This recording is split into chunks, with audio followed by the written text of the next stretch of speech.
All right, good evening. We are going to begin our special meeting at 6:03 p.m. on November 27th. We're going to call the meeting to order with the Pledge of Allegiance.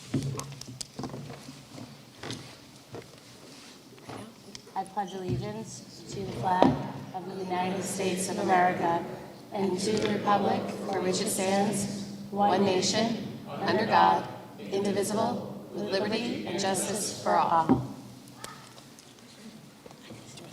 Yep, then we're going to go around to watch the and we're going to just go to the other side for the national anthem.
Thank you so much. That was very impressive. It sounded phenomenal. Could I just ask Mr. Dresko to come forward and introduce your student on the piano? Good evening, everyone. I don't know if this is on. All right, there you go. Good evening. My name is Chris Dresko. I'm the band director here at Berlin High School. I also have the pleasure of teaching some of our elective courses, one of which is our piano class. This is Liam Fawn, who came and signed up for piano, and then I quickly realized he probably shouldn't be in piano class because he could be teaching the class instead of the other way around. So he can run circles around me. He's been studying at the Hart School for the last 8 years, and he's only a freshman right now. So when I heard him in piano class, I was like, listen, I can't do a lot for you other than provide some opportunities and maybe some higher level comments on what you're doing, but he's phenomenal. He studies right now with Malgosia Lease over at Hart, and we're going to look for some ways in which he can be featured throughout the community this year and hopefully in the future. It's nice for us, we always get a chance to feature our regular ensembles, and it's really nice to feature some of the other talent that's here at the school. So Liam Fahn will be performing a short piece called The Cat and the Mouse.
Thank you. That was excellent. That was very impressive. I love when we have student performances at our meetings. So we have a very special meeting this evening. This is one of, our favorite meetings because we have the opportunity to recognize all of those who are critical to our educational community. So thank you, everyone, friends, family, for being here tonight to help us recognize those that deserve the recognition. So we are starting out with a special presentation from the Berlin's Lion Club.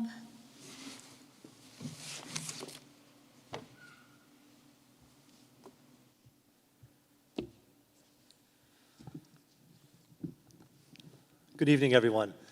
As all of you know in the community, the Lions play an important part, but they also play a very important part to our education system, making donations, the work that's done at the fair, and countless other areas throughout the educational community. So we'd like to thank the Lions this evening, a little part. At the Berlin Fair, a few years ago this started, the Berlin Lions Club put a tip jar out at locations that sell beverages. The tips were designated for support of the Berlin teachers and their classrooms. The positive feedback received was overwhelming.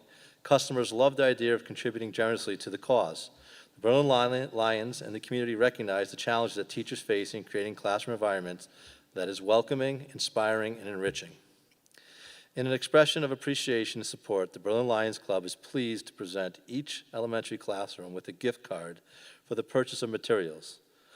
If I could ask the Berlin Lions representatives to come forward, and I believe we have with us this evening Gary Binkowski, Dan Daigle, Greg Diem, Fair President Steve Kalinsky, to present their donation this evening.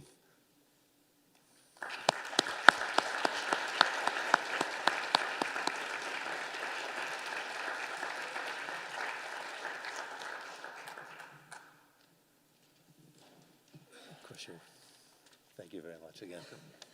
Thank you. Superintendent, Board of Education, staff, fellow residents of Berlin, good evening. I am Dan Daigle, a representative from the Berlin Lions Club. With me this evening is past President Gary Binkowski, Greg Dem, and Berlin Fair President Steve Kalinsky. Thank you for your time.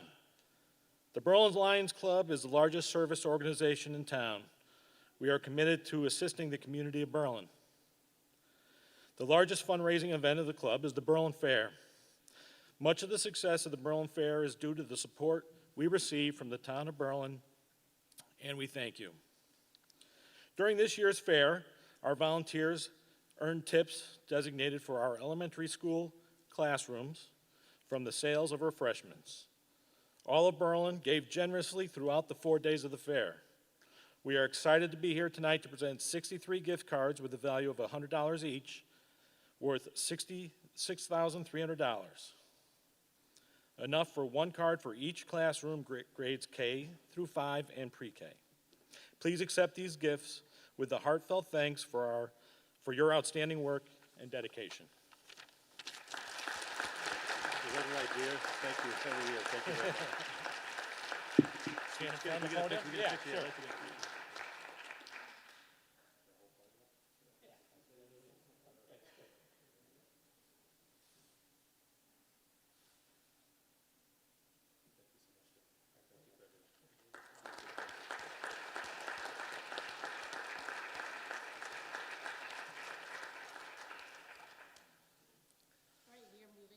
To the awards and presentation in conjunction with American Education Week. So I'm going to turn this over to the superintendent to discuss the next award. Thank you. The administration and staff have selected 10 students to receive the Connecticut Association of Public Schools Superintendent's Award. The Certificate of Excellence Award. Students are selected for this prestigious award annually based upon criteria such as demonstrated leadership to the school community, community of service, service to others, academic prowess relative to ability. So I'm going to ask each principal to come forward and say a few comments about the students that were selected, and then ask the students to come forward. At first, I'd like to have Principal of Griswold School, John Campbell, to come forward.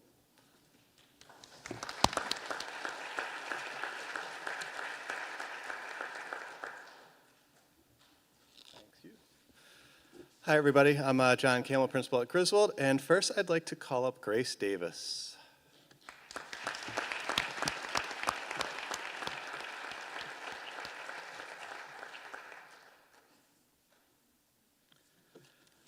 So I am honored and pleased to announce that Grace Davis is one of the recipients of the 2023-24 CAPS Awards.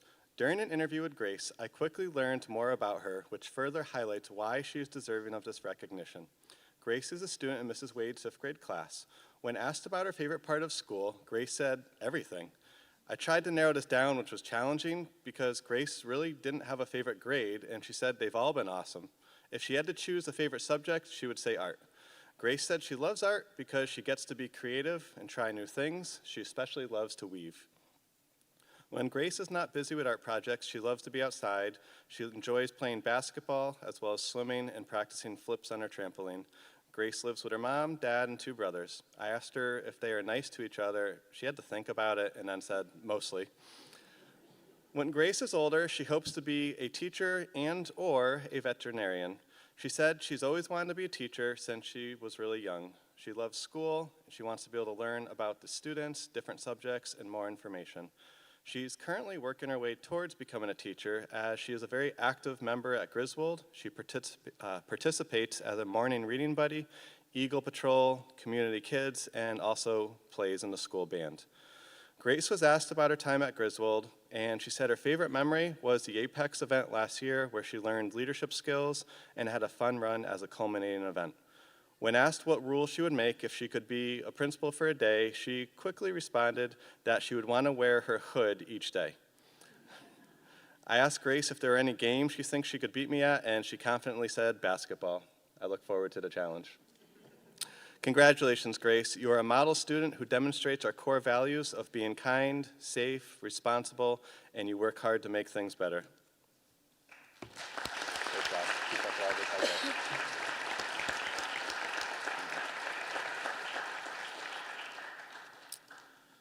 work. Next, I would like to call up Daniel Bouchard.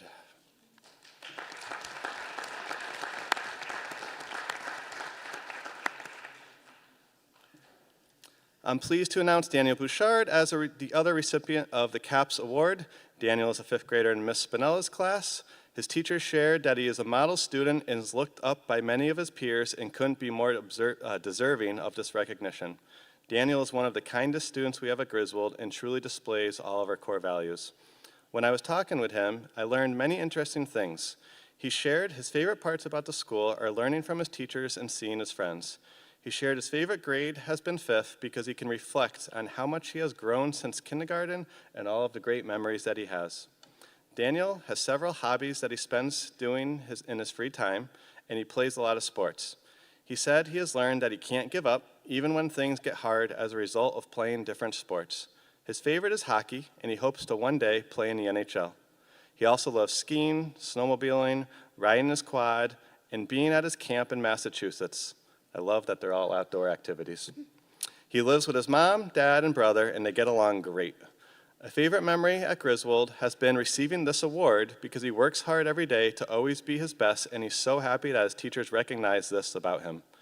Daniel also shared that there are many staff members who will always help him whenever he's needed someone, and that Mrs. Chant has been one staff member he's always been able to rely on for help. I asked Daniel if there was a rule he would make if he was in charge, and he said every day would be hat day. When asked about his future aspirations, Daniel said he hopes to one day meet a famous hockey player such as Wayne Gretzky. And my favorite part of interviewing Daniel was when he told me about the following. He was asked what advice he would give to his younger self and for himself in the future. Daniel said if he could go back in time, he would spend more time with his grandma, who he loves and misses. For the future, he would tell his adult self to have kids and give them as much love as he can. Clearly, Daniel loves his family. Congratulations, Daniel. As your teachers have shared with me, you are a model student and an inspiration to others.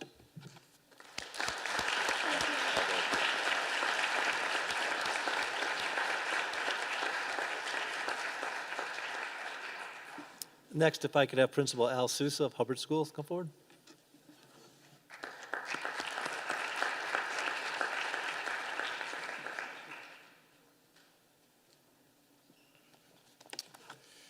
Good evening, everyone. First, I'd like to congratulate all of the award recipients tonight. Very, very well deserved. And hats off to that young man playing the piano. Truly incredible. Hubbard School is proud to present 2 students for the 23-24 CAPS Student Award. And so if I could first have Miss Callie Starr to the front.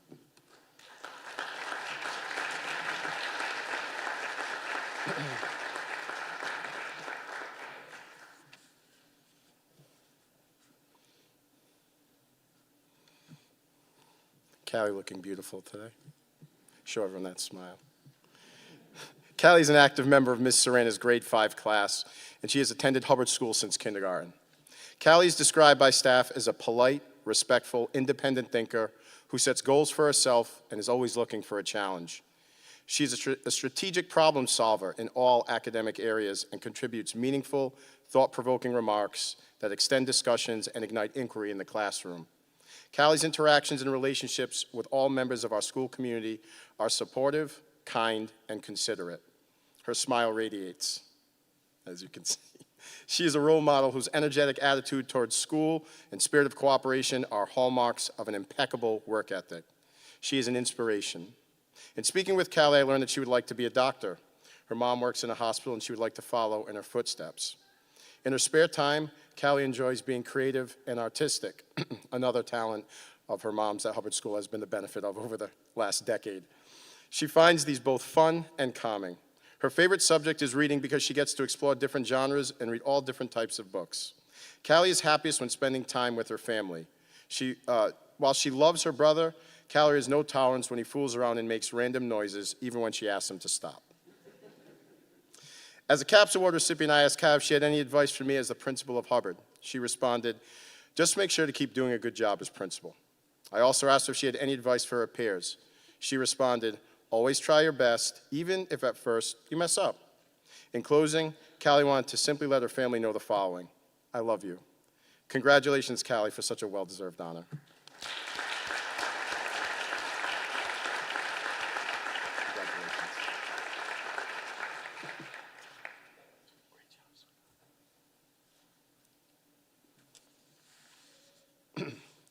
It's my pleasure to invite Mr. Lucas Williams to the front, please.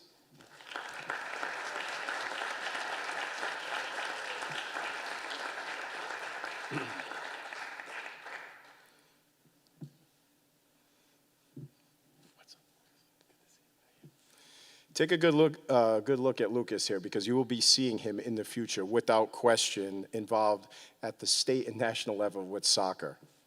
Trust me. Lucas is a contributing member of Miss Mitchell's grade 5 class. He has been at Hubbard School since kindergarten. Lucas is described by staff as a natural leader who embodies creativity, confidence, honesty, kindness, and thoughtfulness. His exceptional leadership skills are characterized by a genuine respect for both peers and educators. Lucas possesses the ability to inspire and motivate in the classroom and on the field. His positive attitude benefits all around him. Lucas's dedication to soccer is an inspiration to anyone aspiring to fulfill a dream. His creativity is unmatched. He excels academically and perseveres through challenges with optimism. Lucas never gives up. Classmates trust and confide in him because of his kind and caring heart. Not only is he an exceptional soccer player, he's an exceptional student with exceptional character. In speaking with Lucas, there is no doubt he wants to be a professional soccer player. I have full confidence that he will one day absolutely accomplish this goal. All you have to do is watch him play. He loves making friends and the freedom of playing the game, and that shows in his creativity whenever he has a ball at his feet or on his head or on his shoulders, his back, flipping it over his head, and just being free with the game. In his spare time, you will find him with a soccer ball or riding his bike. Lucas's favorite subject is reading because he enjoys getting lost in books and reading before bed. He is happiest playing soccer anywhere, anytime. His passion and commitment are exceptional. This weekend there was a game. His game started at 11:30. He showed up at 8:30 to watch other kids play for 3 hours just because he enjoys the game. It was a 3-on-3 tournament, voluntary. Lucas has no tolerance for just fooling around and being aimless. He is directed and he is committed. As a CAPS Award recipient, I asked Lucas if he had any advice for me as Hubbard principal. He responded, "Just keep doing what you're doing. And if I do it as half the level as you are, I'll be all right, buddy." I also asked him if he had any advice for his peers. Lucas stated, "Stay focused, stay confident, enjoy what you do." In closing, he wanted to tell his family, "Thank you, and I love you." Congratulations, Lucas, for such a well-deserved honor, and I know we'll be seeing you soon. It's been a pleasure having you in public, buddy.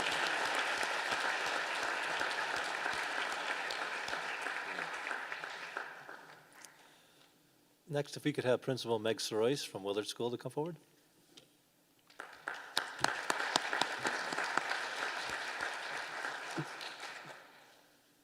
Good evening and congratulations to all of our award recipients. At this time, I would like to call up Allison Allie Bowman to the podium, please.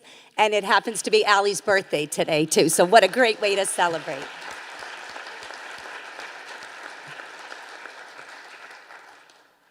Congratulations to Allie Bowman, a student in Mrs. Sulo's 5th grade class.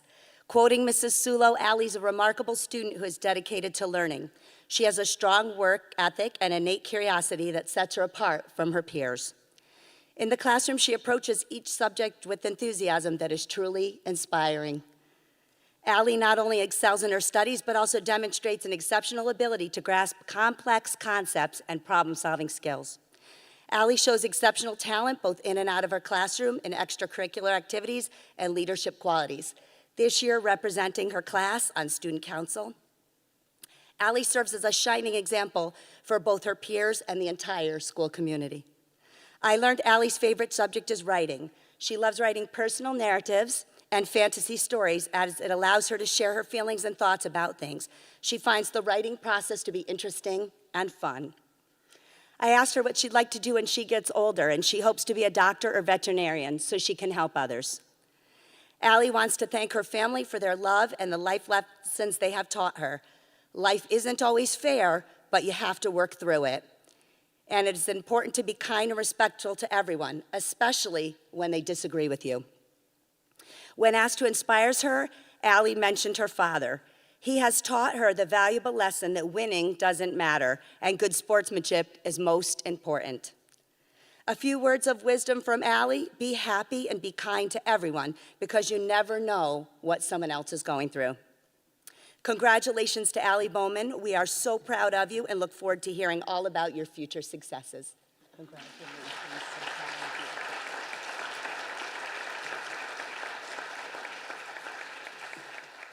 At this time, I'd like to call Oakland Gaffney up.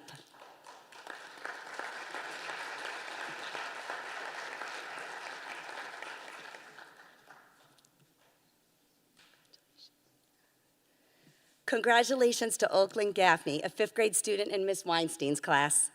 Quoting Miss Weinstein, Oakland is an exceptional student who goes above and beyond inside and outside the classroom. He is a motivated learner who is extremely dedicated to his work. He is a strong role model for his peers and approaches challenges with a growth mindset. Oakland displays an impressive work ethic and enthusiasm for every subject. He actively participates in class discussions and is a strong leader, assuming the role as student council representative. Oakland represents what it means to have Willard pride. He is positive, passionate, confident, and inclusive, making everyone in the classroom and community feel valued and welcomed.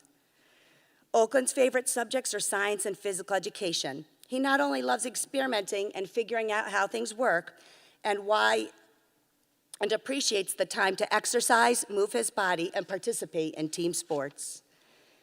In learning more about Oakland's future aspirations, he shared he would like to work with technology. It comes easy to him and it's fun. He especially loves coding because the strategizing exercises his brain. When I asked Oakland who inspires him, he said his dad. His dad pushes him in ways he can't imagine. He encourages him to go with the flow and always be his best self. A few words of wisdom from Oakland: when the going gets tough, get going. Remember, don't try to be what other people want you to be yourself. Oakland thanks his family for encouraging him to persevere through hard times, teaching him not to give up and the importance of being a good person. Congratulations, Oakland. We are proud of you and look forward to hearing about all your future successes. Thank you. Congratulations.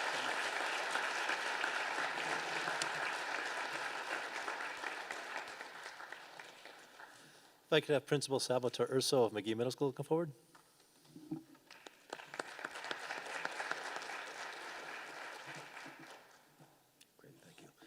Congratulations to everyone out there. Our elementary folks, we're really happy to receive you in the near future, so keep on learning out there.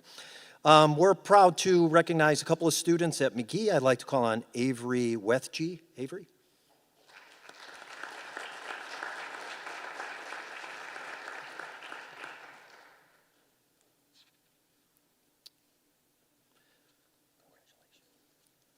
So Avery's a member of the McGee Team 8B. She lives with her mom, her dad, her sister Emma, and her dog Jessie. She has many interests and talents, including a love for theater, singing, and tennis. Avery's actually playing the lead role in the Newington Children's Theater production of Frozen Jr., which runs this weekend through December 10th at John Wallace Middle School. You can catch her for tickets on the way out the door. Her favorite subjects in school are math and science due to the experiments and the logical thinking. Of course, her favorite teachers at McGee include Mrs. Pandolfi, Mrs. Zaitoon, Mrs. Mahaffey, Mr. Crean, and Mrs. Burnham. Her teachers describe her as an absolute pleasure who is consistently engaged and determined. Her patience, along with her responsibility, positive attitude, and kindness will serve her well in her future as a medical doctor. Avery looks up to her mom, dad, and cousins Maddie and Kate. She describes them as hard workers who are smart and kind. She believes everyone should never stop doing their best, find inspiration, and work hard to make someone's day special. We're grateful for students like Avery as she's making a difference at McGee, and congratulations on your well-deserved recognition, Avery. Congratulations.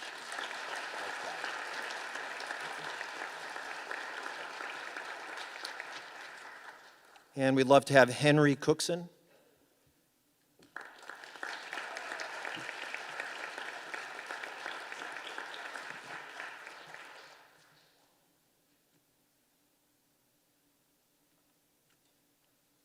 Congratulations, Henry.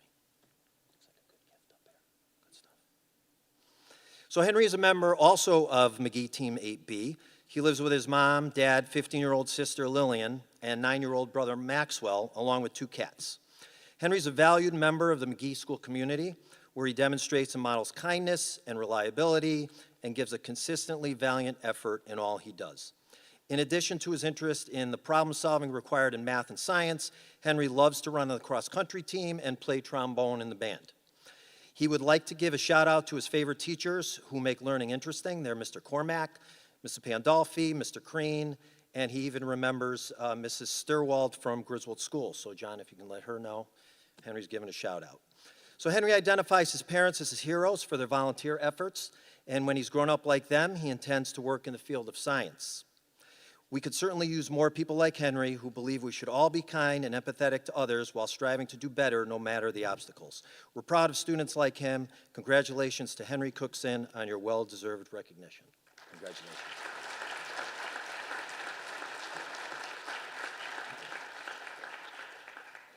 Next, if I could ask Berlin High School Principal Katie Amenta to come forward.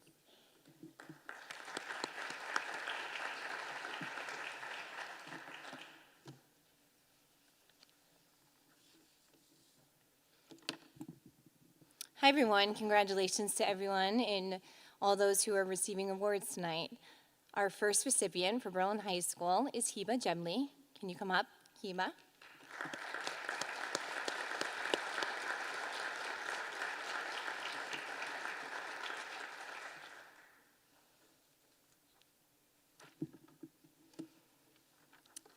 Heba is a remarkable young woman with unwavering commitment to academic excellence, as evidenced by her rigorous course load and induction into the National Honor Society.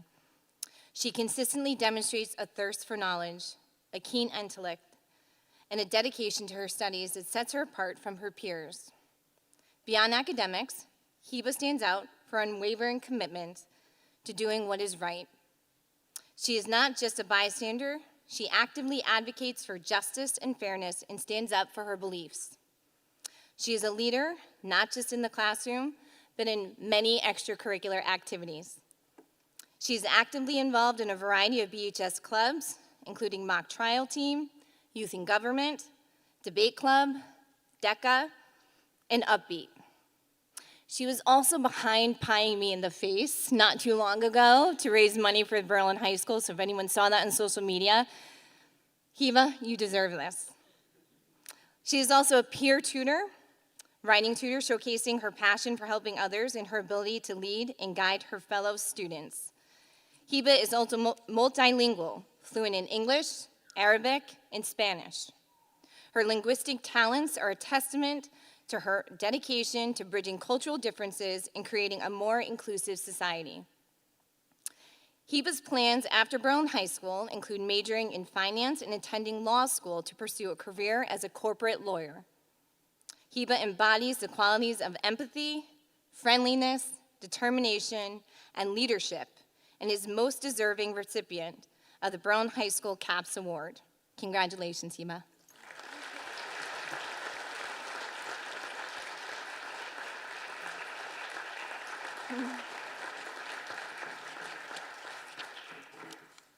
Okay, our next recipient is Jacob Miller.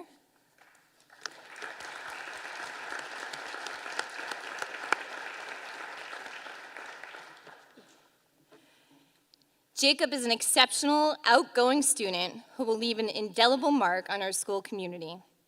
Jacob has not only achieved academic success, but he has also demonstrated remarkable leadership and a strong commitment to the community. Jacob has pursued a rigorous program of study, taking the most rigorous coursework available in English and augmenting his schedule with numerous AP and UConn ECE courses and other subject areas. Although inherently intelligent, he isn't afraid to self-advocate and seek assistance as needed in order to master the material.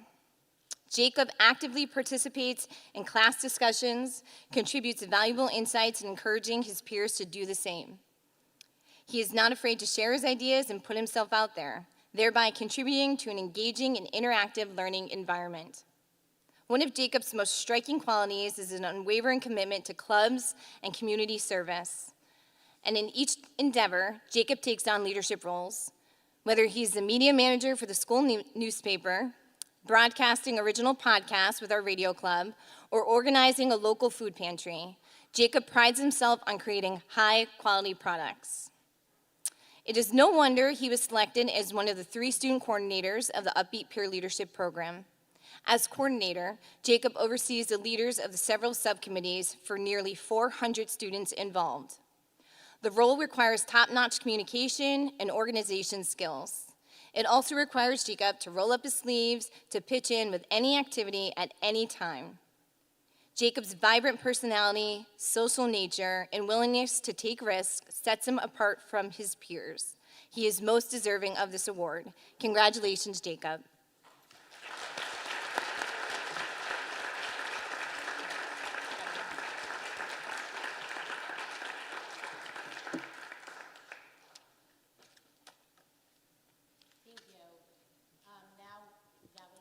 Really awesome hearing about all the different students and, all the great things that they do. And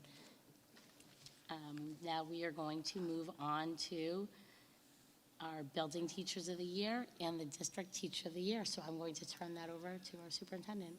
Thank you. At this time, I'd like to recognize each building presents a Teacher of the Year. It's a process that each building goes through to select a teacher at their building. From that process, it goes to a District Teacher of the Year, which is selected by former Teachers of the Year that meet, and there's a writing process and a presentation portion, and then we have a District Teacher of the Year, and we were fortunate 2 weeks ago to be at the Bushnell with Teachers of the Year from around the state for a presentation. So at this time, a short bit about each teacher.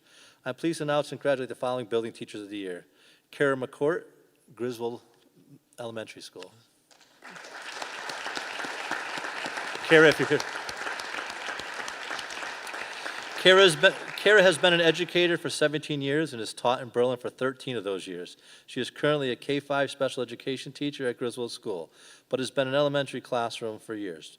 Kara believes that every student has the potential to learn and succeed. Kara emphasizes the learning environment that maximizes each student's potential. One of her colleagues wrote about her students, "One look at her face when in her presence, the relationship is clear. They feel loved." Kara also embraces the Berlin community as a parent. She is often seen at sporting events for her students and her own children. As a professional colleague, Kara's expertise and perspective is invaluable. She stays current with educational pedagogy, providing insight and new ways of thinking. Her own learning and reading has challenged others to seek out learning opportunities and ways to adjust their professional practice. Kara's commitment and passion to the students' learning is evident in all she does. Kara is an outstanding teacher and an asset to the Berlin Public Schools. Congratulations, Kara. Don't go yet. For you. Thank you. Next, I'd like to recognize Mary Rainey from Hubbard Elementary School. Mary?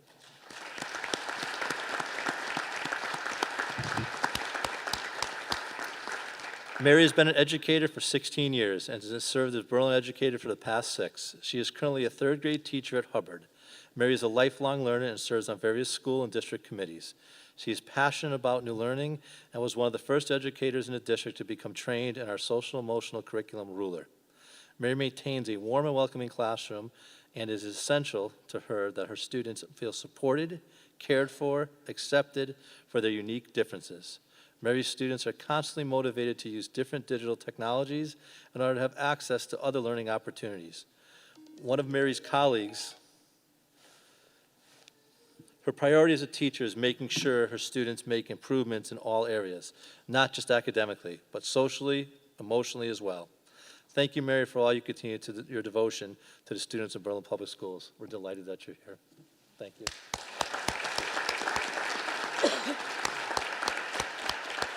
Thank you.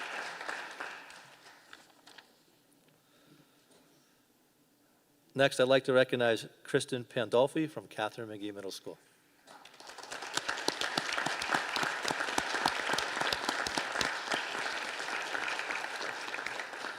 Kristen has been an educator for 14 years in the Berlin Public Schools. Kristen believes that teaching is about making connections, making every student feel that they are capable of being successful, and that teaching is about helping students become independent learners. Most importantly, she has high expectations for both herself and her students. Kristen goes above and beyond, having served in many different leadership roles, coached girls soccer, chaperoned field trips, participated in grading pathways professional development, and committee work, and served in the role of team leader for multiple years. Kristen has been a strong leader in the math department as well as on the 8th grade team. One of her colleagues wrote, she believes in their students' successes, but more importantly, she wants her students to feel supported. Kristen is truly an exemplary teacher and a tremendous asset to the Berlin Public Schools. Thank you, Kristen.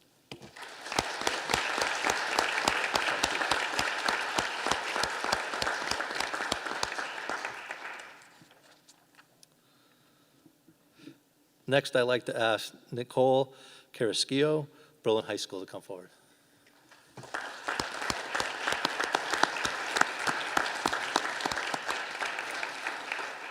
Nicole has been an educator for 18 years and has served as a teacher in the Berlin Public Schools for the past 5 years. Nicole believes in establishing rapport, making connections, building trust, demonstrating collaboration, and providing compassion to all students that she works with.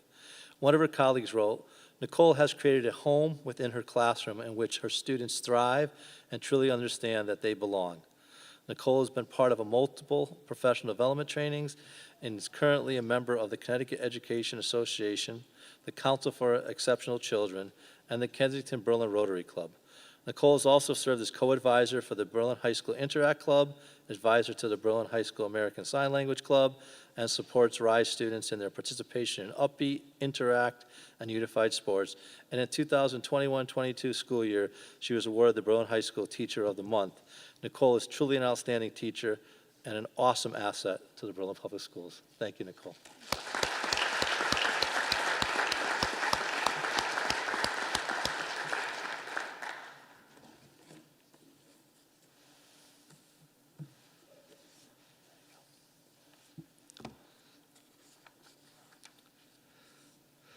Last but definitely not least, I'd like to recognize the Berlin Public School Teacher of the Year for 2024.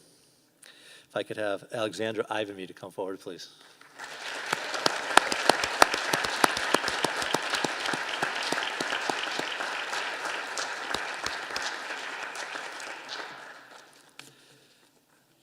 Alexandra teaches in our BLAST program, which is at Willard School. And I could tell you as a superintendent, there's days where I need to go and just to recharge myself and really think about why we do what we do. And I head over to Willard School and I go into the BLAST program.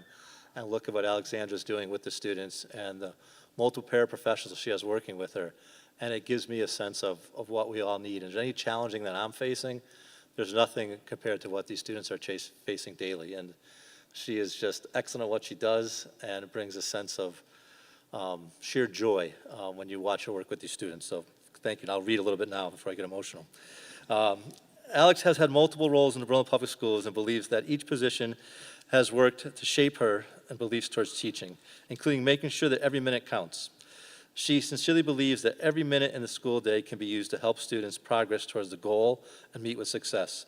She knows it is also important to immerse as much fun and positivity into mix as possible.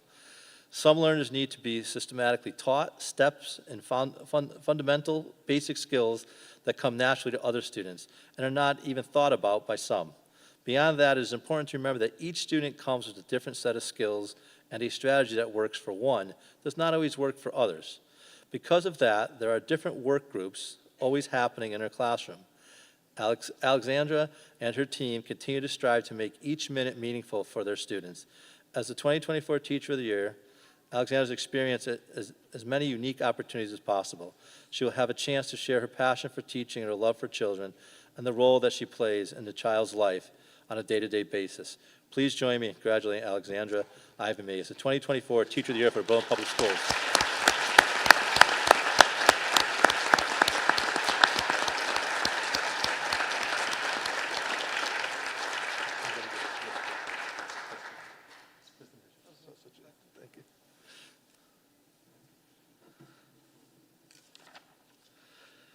Next, I'm going to ask Michelle Joyschner, who is one of our supervisors for special education, to come forward to introduce the 2024 Paraprofessional of the Year.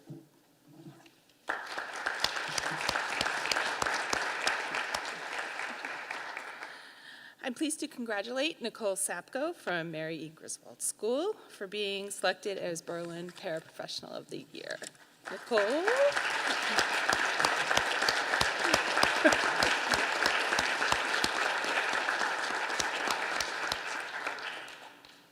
Nicole has been a paraprofessional in our SNAP program at Griswold School for the past 4 years. Nicole is a thoughtful, empathetic, passionate, and caring paraprofessional. She is confident working with challenging students and appropriately follows plans in order for the students to be successful. She thinks quickly, on her feet, and comes up with strategies to get the students moving in the right direction during challenging times. She is also comfortable with asking questions and seeking help to support students when needed. She is quick to build relationships with all students and really gets a sense of who the students are as a person and a learner. She is comfortable working with classroom teachers and quickly understands the scope and sequence of units. She creates and modifies work on demand. She volunteers to go on field trips regardless of the grade, and also supports students outside of the regular school hours and after-school adventures. We are very lucky to have Nicole be working with us and our students in Berlin. Congratulations, Nicole.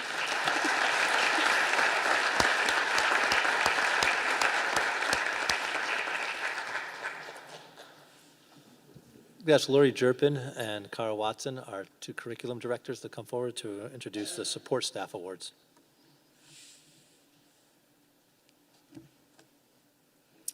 Support staff members have been selected to be recognized for their outstanding performance and dedication to our students, staff, and parents in the Berlin Public Schools.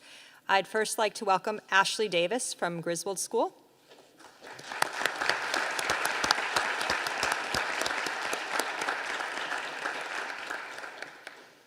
Ashley joined the Griswold staff 4 years ago as a duty paraprofessional and was quickly promoted to a kindergarten instructional para, where she continues to be a highly valued member of the school community. During her time in kindergarten, she has been viewed as a staff member who is dependable and always goes above and beyond. She takes on initiatives before she is asked, whether it is supporting students individually, working with small groups, or taking on other tasks that the kindergarten team requires. She fills every moment she can in a way that supports the team and the students. One colleague shared that Ashley is intuitive and is able to support students proactively before they need the support, while instilling confidence and moving students toward independence. When Ashley was asked what she thinks is the most important aspect of her job, she responded that she just wants to help children. She loves to be able to connect with them, be available for them, and be that constant. She loves giving a hug in the morning or just helping students adjust if they are struggling. She loves being a part of the Griswold family, knowing how much students enjoy being at Griswold School and that she gets to contribute to that.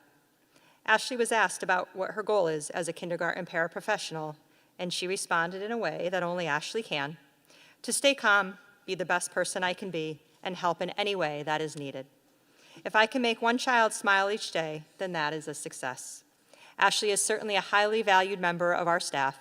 We are proud of her commitment to making Griswold School a great place to be. Congratulations.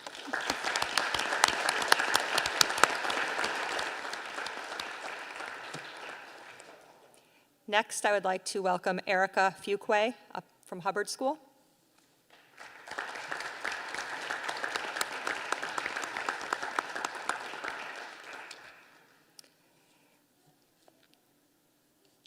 For the past 3 years, Ms. Fuqua has served the students and staff at Hubbard School in the capacity of special education paraprofessional.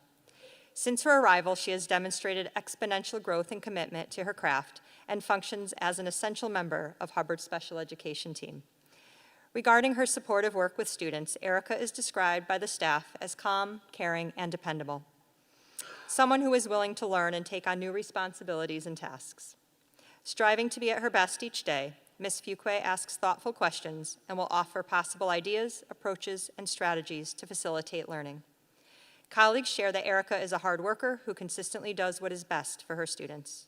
She can be counted on by her teaching peers to put forth her best effort and carry out all requests with diligence and care. Her relationships with students and staff are positive, genuine, and trusting. Ms. Fuqua connects with each individual child, creating a special bond defined by interest, commitment, and kindness. She understands how to ensure each child feels success and connection within their classroom community and the Hubbard School family. Thank you, Erica, for your important daily work in support of Hubbard students, staff, and families. Your ongoing contributions are truly valued and appreciated. Congratulations.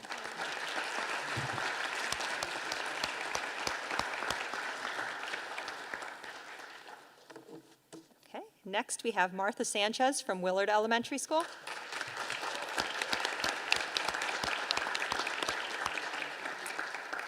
Martha has been a kindergarten paraprofessional at Willard for almost 4 years. She approaches each aspect of her job with a cheery disposition and determination to succeed. Her positive attitude, energy, and enthusiasm are infectious and trickle down to the students and staff with whom she works. Martha consistently demonstrates a high level of professionalism and brings her best to the job every single day. She makes it a priority to build relationships with students and get to know them personally, making them feel valued and important. Martha is extremely flexible, especially in the face of schedule changes and unexpected circumstances that arise with young learners. She works hard to provide structural and emotional support to the students she works with. At this time, I would like to share a few comments from Martha's grade-level colleagues that truly encompass who she is as an individual and a professional. Mrs. Sanchez establishes an individual connection with each and every student and taps into their unique learning modalities and interests. Martha demonstrates exceptional patience, empathy, and a nurturing and safe approach, guiding students in their academic, social, and emotional skills, making a profound impact on their daily educational journey. Martha exemplifies a robust work ethic, demonstrating an eagerness to fulfill classroom responsibilities and support students. She enthusiastically participates in community events and fosters an engaging school environment. Congratulations, Martha. We appreciate your numerous contributions to supporting our staff and students.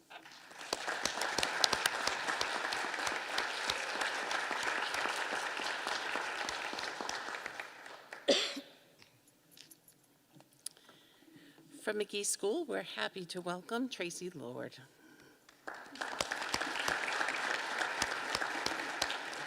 Tracy Lord has served the students, staff, and families of McGee School as a valuable and consistent member of the front office clerical staff.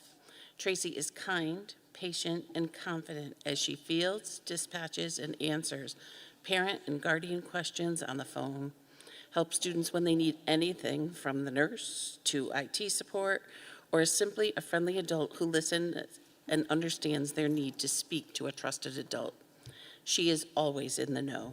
This is the reason she has been the person who greets all visitors, schedules interviews for potential staff members, and works alongside the entire school community to send out routine and even emergency electronic communication to all stakeholders. Tracy has an energy that shows others how much she enjoys her work and loyalty to the Berlin Public Schools. As a result of her work, commitment, and positive attitude, she has earned the Support Staff Recognition Award. Congratulations, Tracy.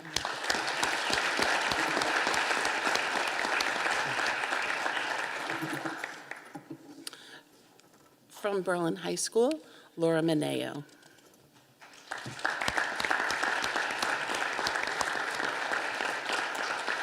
Laura currently serves as an administrative assistant in the school counseling department, a position she has held since July of 2020.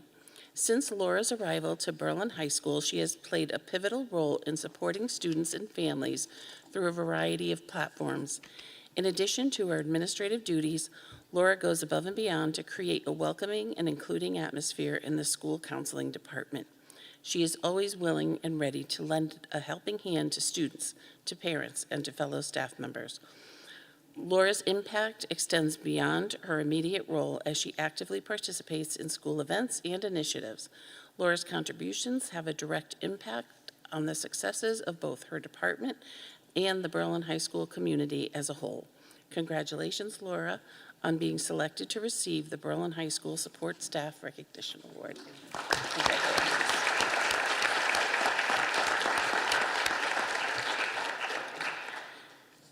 Kim Pethigal from the Board of Education Central Office. Unfortunately, she's unable to be here tonight, but we'd like to share some information about her because she does wonderful things at the board.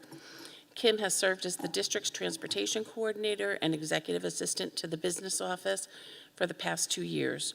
In her short time at the Board of Education, she has gone above and beyond to assist staff and families with various issues that may arise throughout the school year. Kim's problem-solving approach is an asset to the business office as she revises old processes for efficiency and automation. She actively seeks the next challenge and has quickly become the trusted right hand of the Director of Finance and the Director of Operations. Kim's approachable and calm demeanor has helped her build lasting relationships with staff, vendors, and families. Her contributions to the business office are integral to the success of the business office. We are so happy to have Kim as a member of our team and look forward to her continued success in the district.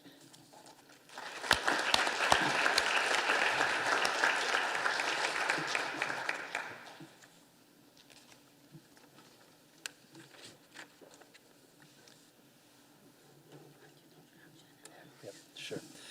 The last award we have this evening is an important award, as they all are. As you can see throughout the awards, there's a lot of pride and the recognition we have for the people that work here and what they do for our students and your children. So the last awards we have are an award that started years ago. It's called the Friends of Berlin Award. I'm going to have Board Chair Julia Dennis present them. The Friends of Berlin Awards are presented annually to those volunteers nominated by each school, administration, PTO, community, and selected by the Board of Education for their outstanding contributions as volunteers who have devoted time and energy to helping the Berlin Public Schools. Julia? So our first award this evening is to Vanessa Deanna. Come on down.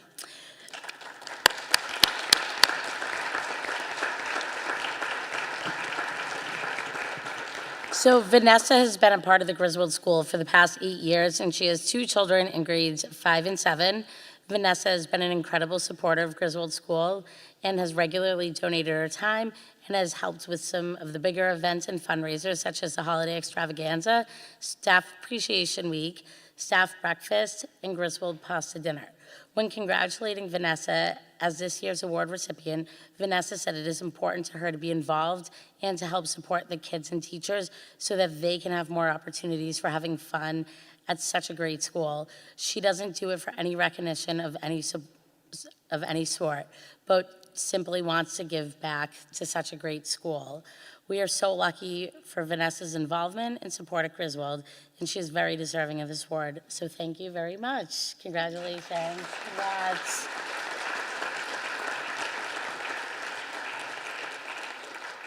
So our next award is for Catherine Sasso.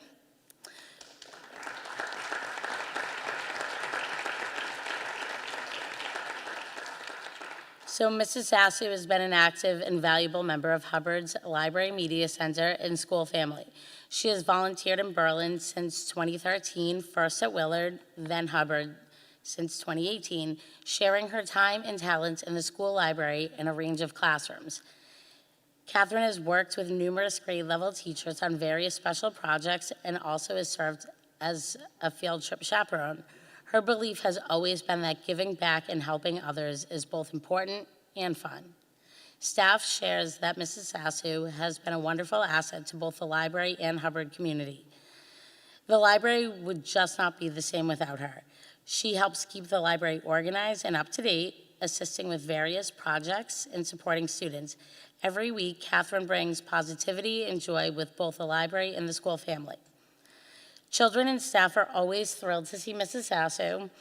Her pleasant, upbeat disposition and presence are welcome additions to any activity she is a part of.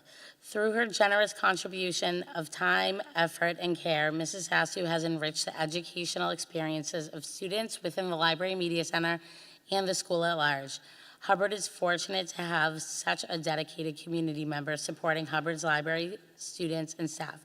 Congratulations, Catherine, for a well-deserved honor. Congratulations. You're welcome. All right, for Willard School, we have Officer Brandon Legoo. Did I say it right? Legoo, okay, great. Come on down.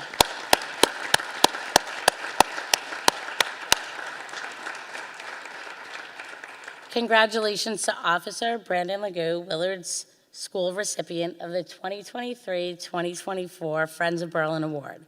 Officer Brandon has been an integral part of the Willard School community for over 10 years. Described by many as reliable, approachable, respectable, and dedicated, he's a welcoming presence within our school community. Officer Brandon's willingness to support our students and staff in their efforts to build strong, consistent relationships is a significant part of his role at Willard School. Throughout his tenure at Willard, Officer Brandon has worked with grade 5 students focusing on teaching DARE and keeping students safe in our ever-changing world. During this time, he engages them with purposeful activities and thoughtful discussions about how their current choices can impact their future, always emphasizing the importance of smart decision-making and being safe. He has addressed a variety of issues regarding social media and online gaming use. He can also be seen at many PTO and school-wide events. And who might you see visiting Willard School with Officer Brandon? His retired partner, Bane. Where's Bane tonight? He's at home, I'm sorry. Oh, okay. During Read Across America Week, Bane joined Officer Brandon and others from the police department to participate in read aloud time with the students. Officer Brandon's dedication to the school community, willingness to support students and staff truly encompasses what it means to be a friend of Berlin Public Schools. We are so lucky to have Officer Brandon Legoo as part of Willard School family, and he is so deserving of this award. Congratulations. You're welcome. Thank you.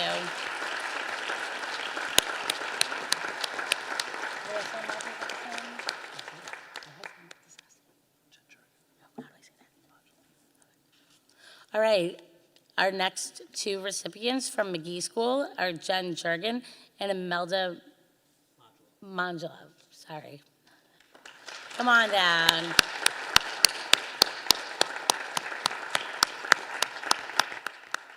I didn't want to say it wrong. We are proud to recognize Jen Jurgen and Imelda Mangelo as McGee's Friends of Berlin School recipients.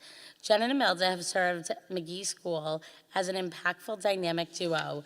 They supported McGee students, staff, and faculty as committed PTO officers who volunteered their time, effort, and even money to ensure that goals of the organization related to funding, advocating, and planning school-wide events were successfully met.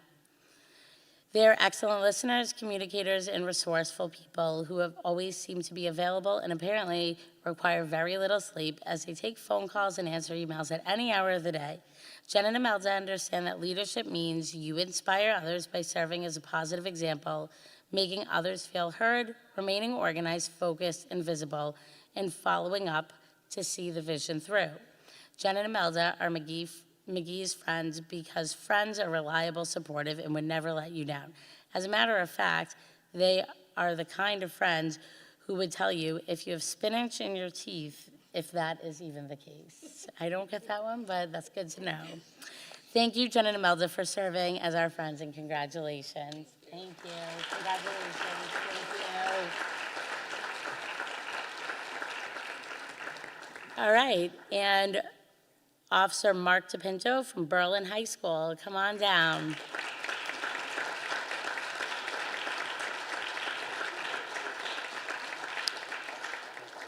Berlin High School is proud to recognize Officer Mark DePinto as our Friend of Berlin High School Award recipient. Officer DePinto has served as the Student Resource Officer, SRO, at BHS since 2020. Officer DePinto's commitment to the students and staff at BHS knows no bounds. Mark is a co-founder of the First Responders Club, coordinating CPR certification classes for students, as well as Stop the Bleed and mock casualty training. He is also an advisor with the Berlin Police Cadets, where students are provided with leadership and character building activities, community service opportunities, and training in law enforcement subjects. The Berlin Police Cadets have excelled at multiple competitions where they are pitted against cadets from other police departments. Mark's commitment to the community doesn't stop there. He is also a leg coordinator for 10 police departments for the annual Special Olympic Torch Run, as well as coordinating fundraising efforts. Congratulations, Officer DePinto, on being selected as Friend of Berlin High School honoree. Thank you. Congratulations.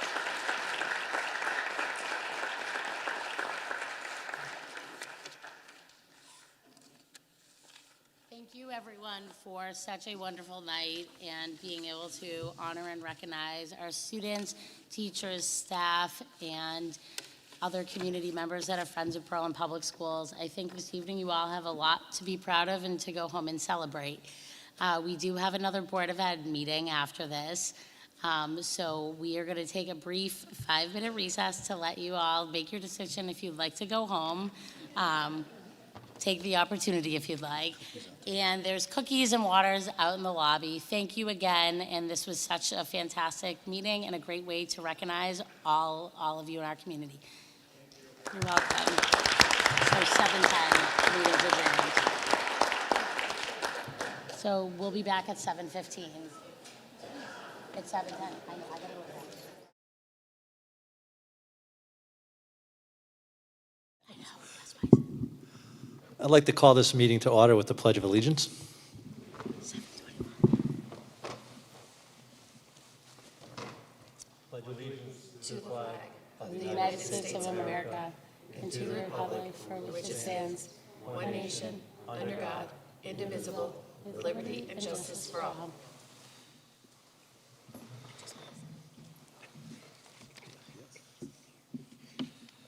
At this time, I'd like to congratulate re-elected board member Gina Nappi and welcome newly elected board members Brian DeLude and Jennifer Jurgen. Congratulations.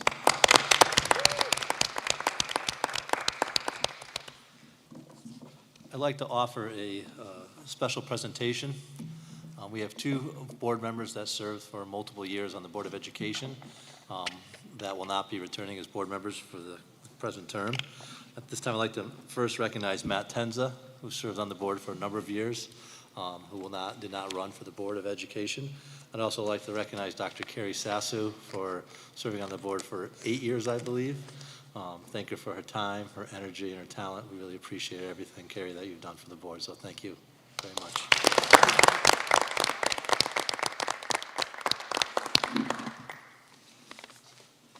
First order of business this evening is our annual election of officers. At this time, I'm going to ask if there's any, if anyone would like to nominate anyone for the office of president for the next year for the Board of Education. So you would nominate someone, and then you would second it like you would vote on any other motion. Does anyone like to nominate anyone for? I'll nominate Julia Dennis for president. Anyone second? Second. I'll second it. Second, Jamie. Any other nominations? So what will take place is we'll nominate, and then we'll go to a vote. So any other nominations for president?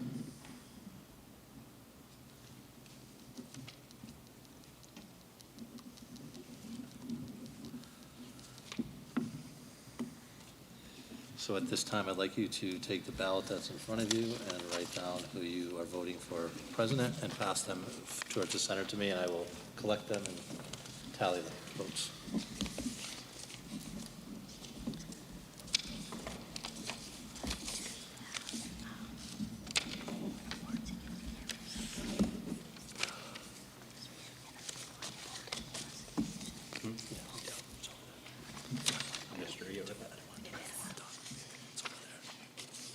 Do I have all the stems? Nope.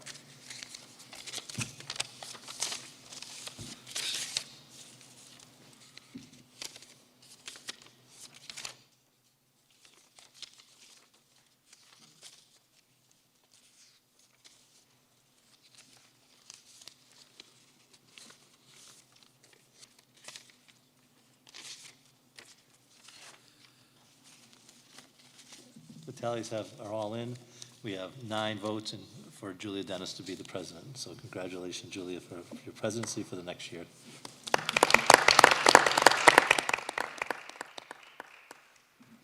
So now I take Now over. you take over. Thank you, everyone, for voting for me, and I will hope to represent you and this board in a way that reflects us as a collective board, so thank you for that. Do we have any nominations for Office of Secretary? I'd like to nominate Tracy Sisti. Do we have a second? I'll second. So I heard motion by Adam and then second by Gina. Okay, are there any other nominations for the Office of Secretary?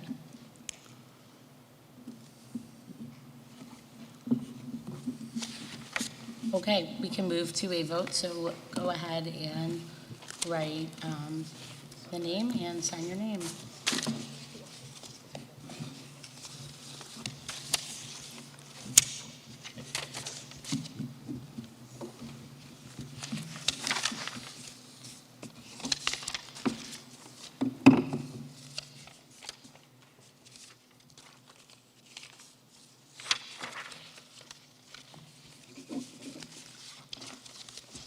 All right, all the ballots are in.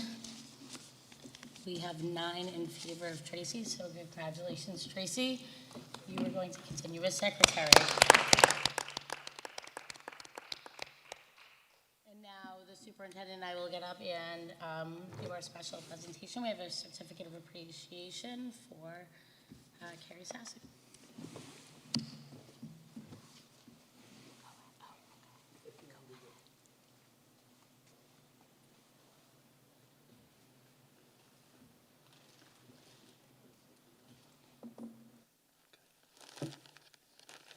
All right, so I didn't write anything formal up, so I apologize in advance.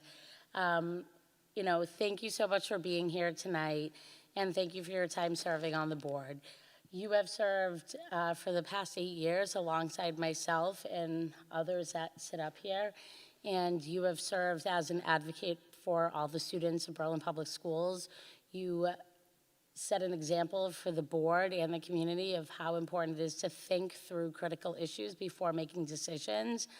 You have been someone I have personally gone to as a voice of reason or a thought partner, especially around reflecting on board business situations and ways to improve. You have been a very valuable voice to our board and for all of our students, teachers, staff, and school community. So I would like to thank you for all your time and effort and energy. It is not the easiest job. It requires a lot of time, preparation, and dedication, and you have, rose into the occasion every single meeting to do so. In addition, Carrie used to serve as the board secretary. I would say that was her most favorite role on the board. Just kidding. She would always say every year, please make sure I'm not secretary again. However, she was always willing to fill in if Tracy or previously when I was secretary myself was going to be out without even thinking twice about it. Happy to do it. So thank you so much, and thank you for serving, and you have been, a really strong voice for our community, so thank you.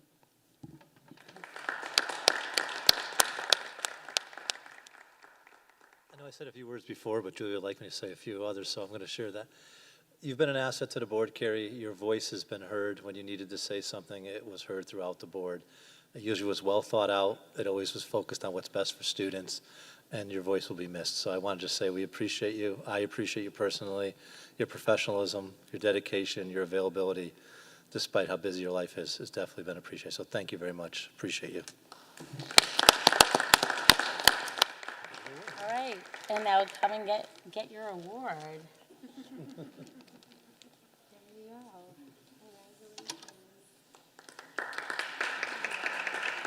Good job, Ms. Webb. Thank you for everything. Been great. Thank you. Thank you.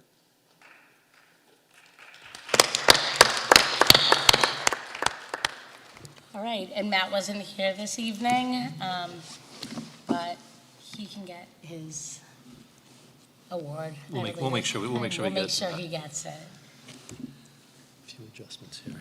This has to come off from the subcommittee. Okay, Did we it- do did have it a get- few adjustments that we do need to make to So the letter agenda. A, approval of district continuous committee, the subcommittee wasn't able to get through it, so we're going to move that to the next meeting.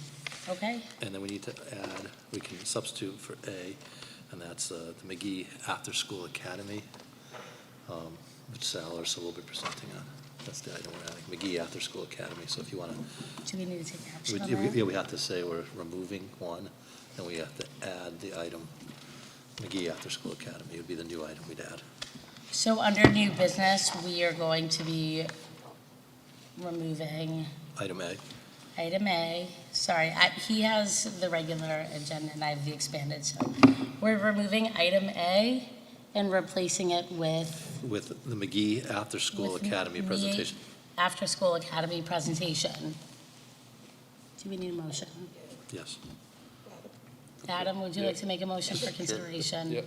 I move that we table topic number A, approval of the District Continuous Improvement Plan 2023-24. In its place, we add the McGee After School Academy presentation. Do we have a second? Second. So the motion by Adam, second by Melissa. Any discussion? All those in favor? Aye. Aye. Opposed?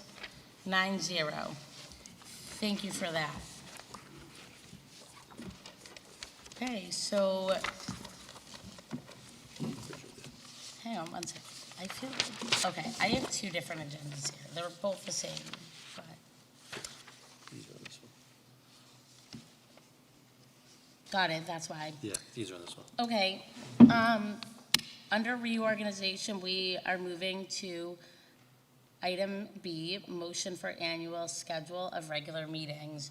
So in Schoology, the meetings were included, approval of a memo regarding proposed Board of Ed meeting dates in accordance with Board Policy 9085 is enclosed. Do we have a motion for consideration? I move to approve the annual schedule of regular meetings in accordance with policy 9085 as presented. Do we have a second? Any discussion? So we have a motion by Adam, second by Gina, no discussion. All those in favor? Aye. Opposed? Okay, 9-0. Moving on to item C, motion for fiscal management, approval of designees for the purpose of signing checks for the general fund and grants, Berlin High School Enterprise Fund, Berlin Public Schools Activity Fund, Cafeteria Fund, and Board of Ed programs as necessary in accordance with policy 9046. Do we have a motion for consideration? I move that Kevin Delaney and the Board of Education President be designated as signers of the general fund and grants. Do we have a second? I'll second. Any discussion? All those in favor? Aye. Opposed?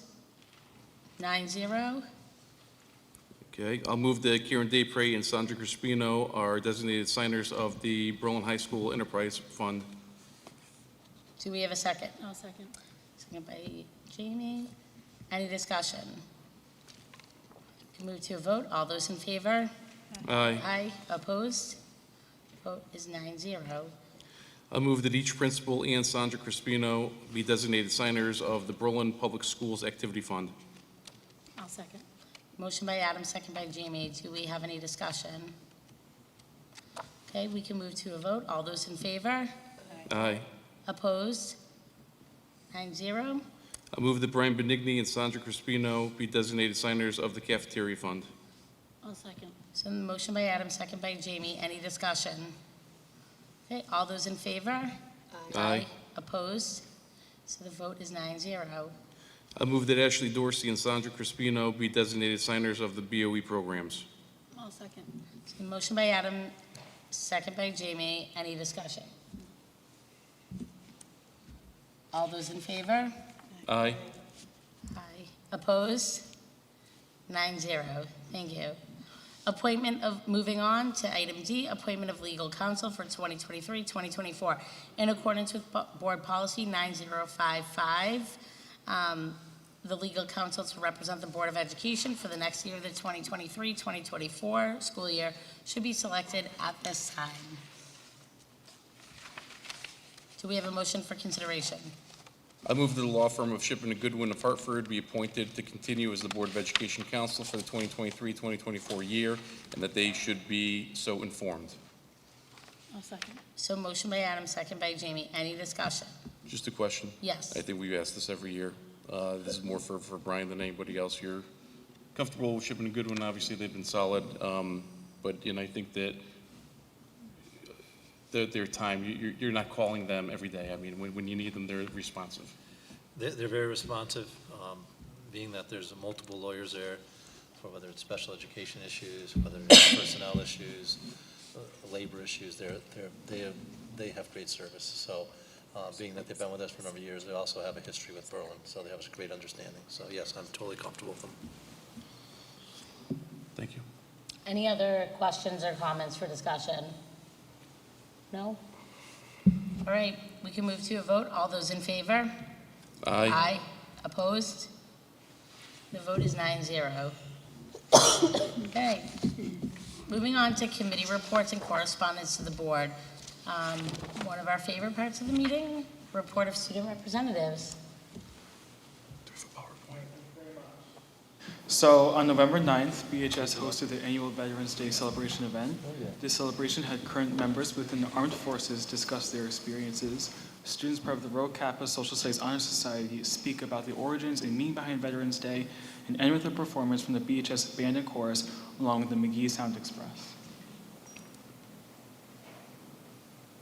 On November 16th, the Berlin High School chapter of the National Honor Society hosted their fall induction for members of the class of 2024. Each of the student elected officials gave speeches regarding the pillars of the National Honor Society: scholarship, character, leadership, and service. And then the BHS Red Coat football team has officially moved forward with playoffs, with the next game being Tuesday, November 28th in Rockville. The annual Upbeat Christmas tree sales started on November 25th and will continue until December 17th at the Berlin VFW. Trees are expected to be between 5 feet and 6 to 7 inches height and will be priced accordingly, and all profit goes directly towards the Upbeat program. And then this year, the sophomore class won the annual Powder Puff football tournament with a final score of 18-6. With the Powder Puff tournament, money is raised for Berlin Helping Berlin, which aims to help less fortunate families within our town. This year, Advisory was rebranded as Red Sea Block. This takes place once per week every Monday, where students are able to learn about the school community, social and emotional well-being through ruler training, and get to participate in school-wide activities and competitions to cultivate and foster connection amongst students and staff. And that's all we have for tonight. Thank you.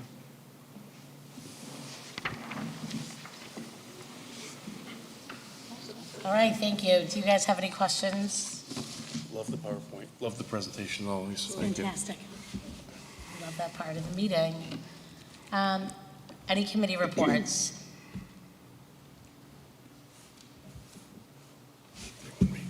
No committee reports? What? What'd you just I say? said any committee reports. Oh, I'm so sorry. Yes. That's okay. I'm so sorry. Yes. The curriculum committee met right before this meeting. We had a lot to discuss, so we took up the entire hour, hence Melissa and I being a few minutes late to the awards. It was actually, I felt, a very interesting meeting. We talked about new textbooks that are absolutely moving the district forward, as well as some changes in the studies for the high school, which I think you guys are going to go over. Yeah. So it was, I think both of us were in agreement and really liked what we were hearing and the progression of how the high school is going, and again, some of the textbook changes. Thank you. Okay, and I know there was just an ad hoc committee meeting. Would you like to share on that, Tracy? I think we're talking about that. Well, we're just reviewing policies, first reading, and so we'll be reviewing that in a minute. Okay. I know that F&O committee is scheduled to meet on Thursday, December 7th at 7 a.m., so we haven't met since our last meeting, correct? Did we? No, I think it was before. It was before our last meeting, yes. Okay. Is there a correct report? No, they're just gearing up. Okay. Correspondence to the board? No correspondence this evening. Okay, and then I do just want to share with the board that I attended the CABE conference on, let me see, what date was it? 17th. Yes, on November 17th, I attended the CABE CAPS conference in Mystic, and we did earn the CABE Board of Distinction, the CABE Leadership Award. So I will be sending out an email to the board with the picture of me and the award, since no one else was there to stand with me. And it was a really great conference, and it was really nice to see us get a leadership award. And also, I know on Wednesday, December 6th, there is the CABE new board member orientation and leadership workshop. I know a few board members are going. If you are interested in attending, just let Brian and Debbie know. CABE has asked me to speak on a panel in the afternoon just about board leadership and leading during difficult times. So yeah, I would love to see you all there, and we can send out an email about that. But that is Wednesday, December 6th. So that is all I had to share with the board.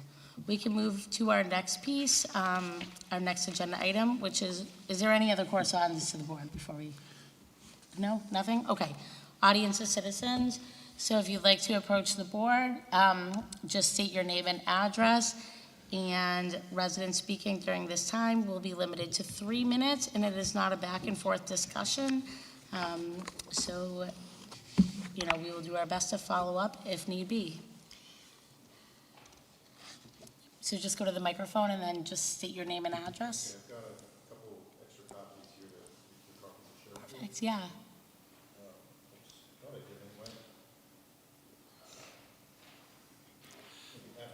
Afterwards.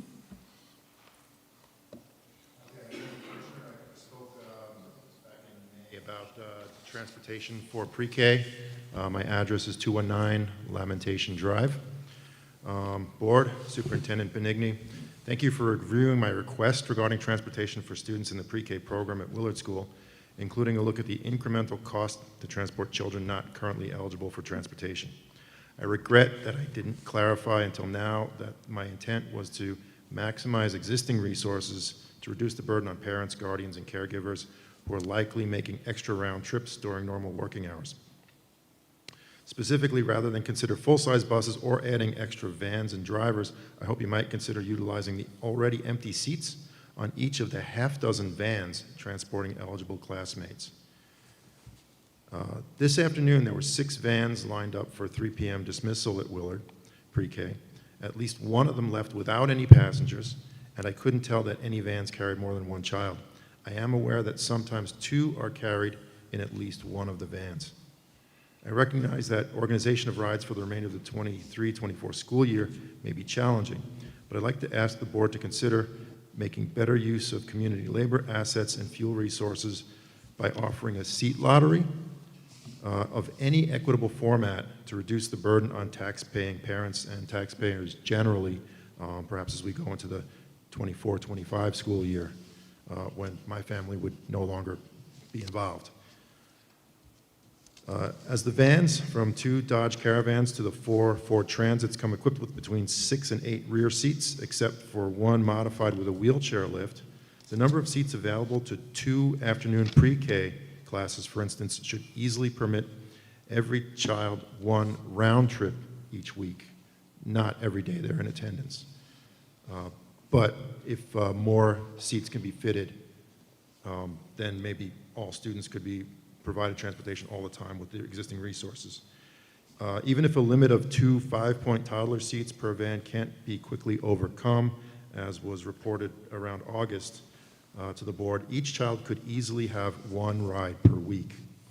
Additionally, my own soon-to-be 5-year-old is already over the weight limit permitted for booster and not 5-point harness use in Connecticut, so he technically wouldn't be required to be in a 5-point toddler seat. I reiterate my offer that the extra cost of driver time, van use, and fuel might reasonably charge back to families using this service. This would result in no net increase to taxpayers while simultaneously having a stabilizing effect. The number of lottery seats can be adjusted according to capacity. Finally, the carrot of a transportation lottery for prospective students may help entice families to choose Berlin schools over competition such as CREC and private schools and help maintain the most efficient use of our high-quality local resources. Thank you. Thank you. You have something you Yeah, want? if you give me the form, I'll make sure the board gets it. If you give me, I'll make sure I get it scanned and sent to them tomorrow. I know that at a meeting not too long ago, the board did explore this and discuss this. We had a lengthy conversation. I will speak with the superintendent about follow-up around this and entertaining another discussion since we do have a new board with new board members. But thank you for coming out and sharing. Okay. Anyone else like to approach the board? Okay. One more person. Can you just state your name and address? I can. Carrie Sassu, 69 Walden Court. I just wanted to take the opportunity to say thank you, for the kind words that you offered, but also to congratulate Jen and Brian on your election and Gina on your re-election, and to thank all of you. It's been a pleasure to serve along all of you over the course of variable terms. So continue doing the good work, and I was honored to serve our community for the last 8 years. So thank you. Thank you.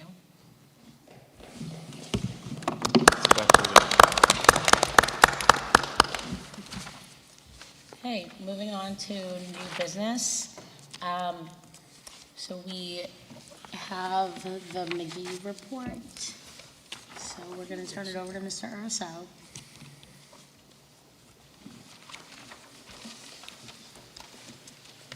Okay, yeah, I'm gonna need the clicker. Okay, so I've been asked to talk briefly about some of the efforts and action steps that we have to improve performance and achievement in some of the statewide required assessments. So you do have a packet in front of you, or you can take a look at the slides which are behind you. And there's 2 reasons for this. Part of it is informational. I want to have the opportunity to talk to you about things that happen universally every year, and those things that I'm discussing are pretty much happening in the elementary schools, the middle school, and the high school as well. But I think more importantly, the reason for the time of this explanation today is because we're starting a new action steps, and we received some money from the district to be able to start an after-school academy for this reason. So a few of the slides have to do with what it is that we do on a year-to-year basis in all the schools. And then the second part of that is specifically this after-school academy, okay? So I'll just start with, and do you guys have the clicker? Are you clicking for me? Okay, so let's go. All right, so this, basically you've seen this before where you have the iceberg, and the tip of the iceberg is student achievement. All those things that happen below the iceberg, and I'll use, if you want to turn around and take a look or look at what you have in front of you, those are all the culture of the school, the policy, the systems, the budget, the personnel and staff. So those things impact student achievement. Right next to the right there, you see all of those teachers. Those happen to be our ELA teachers. And as you know, the number one factor in student achievement is the teacher, him or herself. So those happen to be our ELA teachers dressed up as the grammar police, and they have highlighters to prove it. So, all right, if we go to the next slide. So some universal strategies to support the Common Core state standards.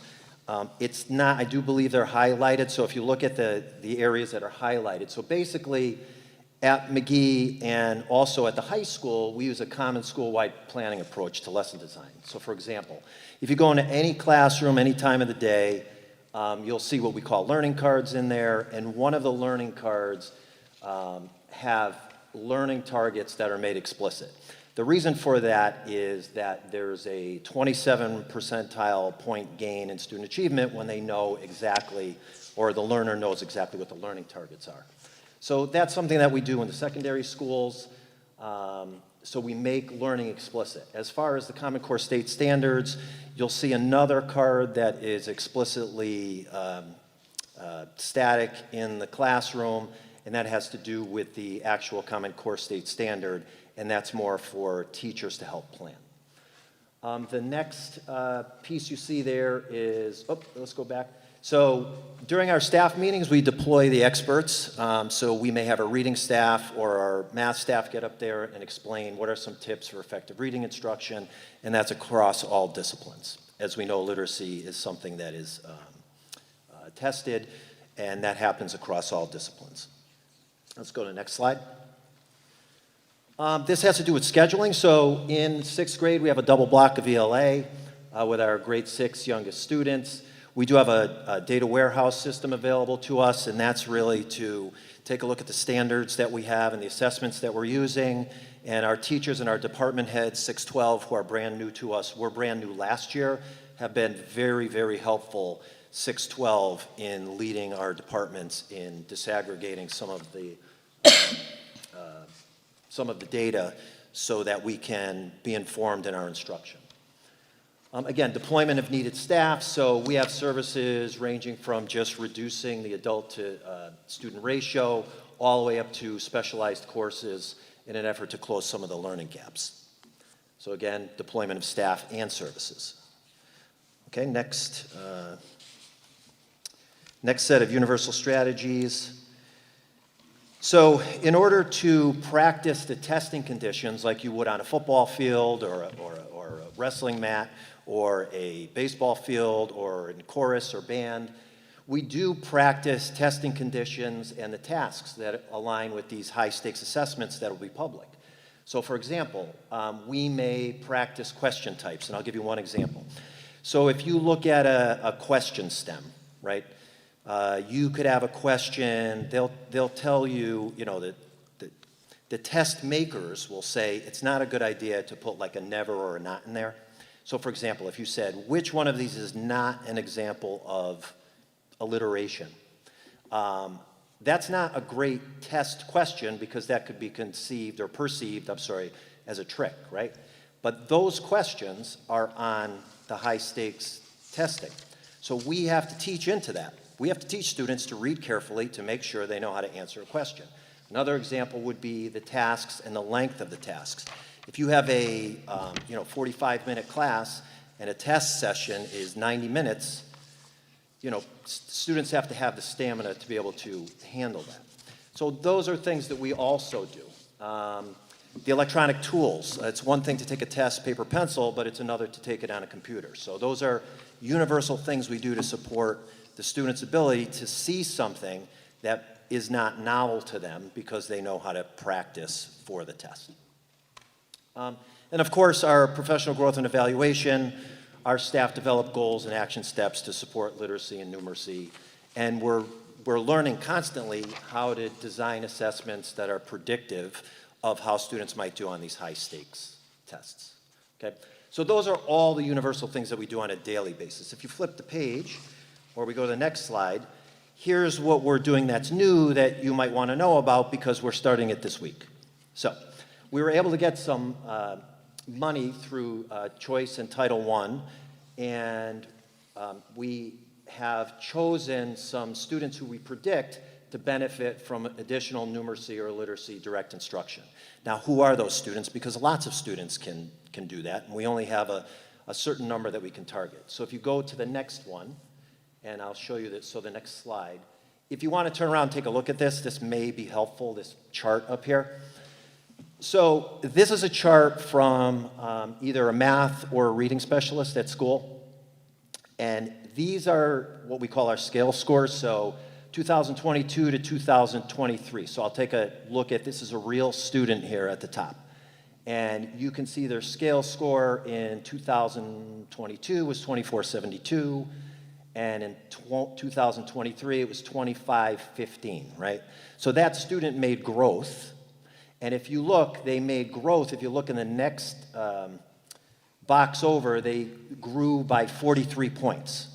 But every student has a particular growth target that is against their own achievement. And if you look to the right, the growth target is 44. So this student did not meet their growth target. You either meet your growth target or you don't meet your growth target. That student met 98% of their growth target, but that we don't get credit for that student for meeting a growth target. Does that make sense? So now if you compare that to the student on the bottom, look at the very student on the bottom. The student's scale score was higher, right? So they went from a 2534 to a 2525. Their growth target, if you go 2 boxes over, was 47, but for whatever reason, this student scored less. Actually, they reduced by 9. So that student did not achieve their growth target either, but they're in the red and they achieved a target of 0. So these are students that we invited to an after-school program. If you go to the next slide, I'll show you sort of, this is just another graphic representation. This is sort of how I think about it. So if you look, you have 4 standards, right? Not meeting the standard, all the way up to exceeding the standard. And then if you look at the diamonds, you could be an exceeding but not met the standard, which you might qualify for this program because we want you to meet, I'm sorry, not meet the standard, not meet the growth target. And so there's growth targets at each of those proficiency levels. And those are students that we invited. Does that make sense how that works? And then if we go to the next page, so what is this all about? Let's go to the next slide. I don't know that. Okay, so what did we do? So I'm not sure your packet is exactly this one, but we mailed home letters to about 110 students. Currently, we have 20 accepted so far in ELA, 14 accepted so far in math. We're going to do some follow-up phone calls based on the response. And if you go to the next slide. So basically, we're targeting instruction to 40-minute sessions, approximately 3 times a month, December to April, although we are starting 1 session in November this week. There will be late bus transportation. The lessons that are direct instruction will be designed by ELA and math interventionists taught by certified teachers. And I think that covers it, unless there's any questions. So this is basically the summary slide. So you had a chance to see some slides about the universal action steps that we take every year, that we work toward continuous improvement, and I think that would hold true for K-12. And then we want to make sure that you are aware of this new program, which is an extended day program in literacy and numeracy for purposes of the goal, which is to try to get those standardized testing scores up so that students meet their growth targets. Are there any questions? I have a question. Thank you for your presentation. So I have a question.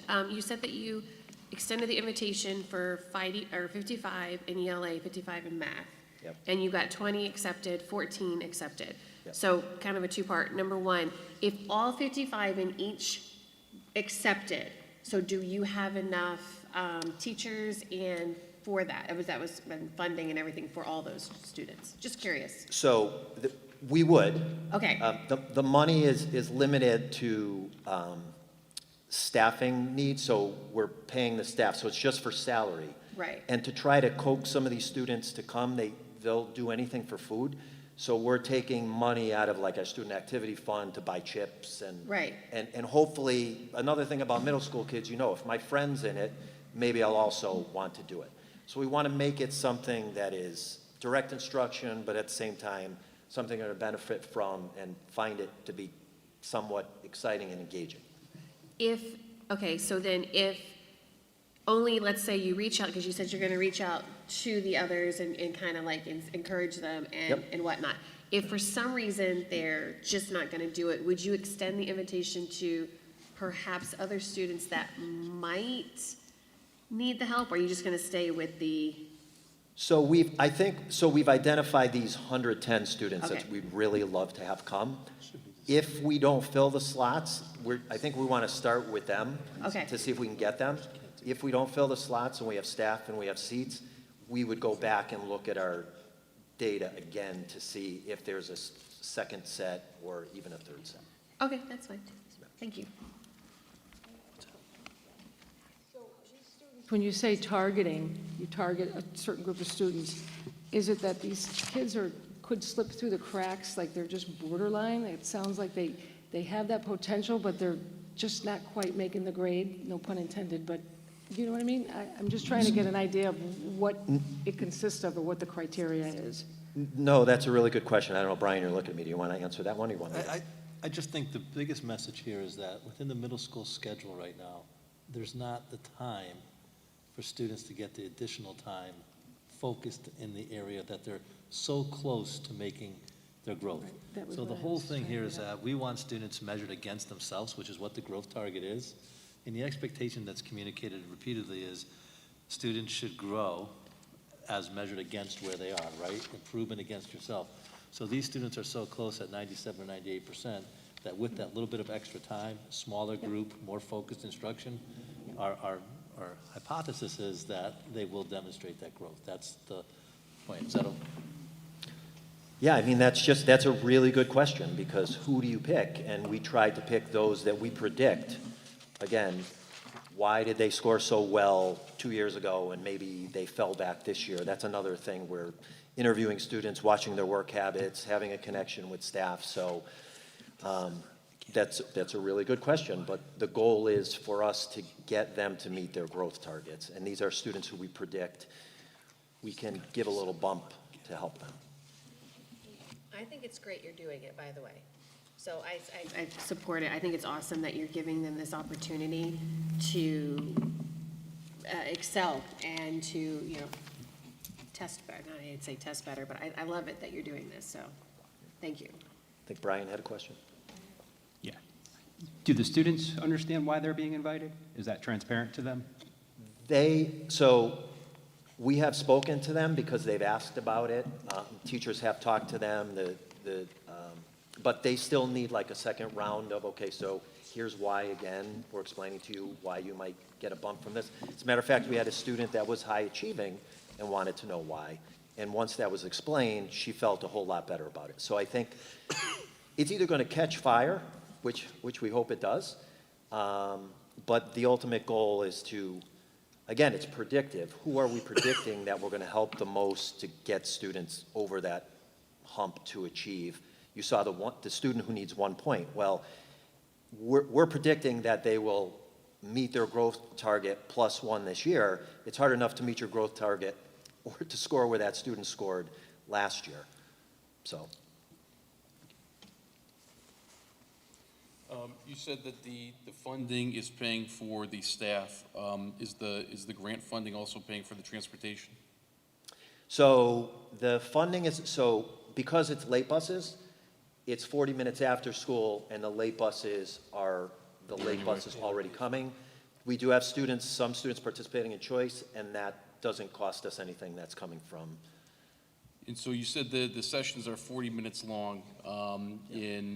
I can only go back to my own days at McGee when we used to have period 8, which was like the study hall or whatever, and that's when everyone would go for an extra help, things like that. Yep. Do you have a study hall? Do you have any free periods now during the school day? We do have directed study, but as you remember, playing trombone in the band, it's like you go out for directed study to large group rehearsals.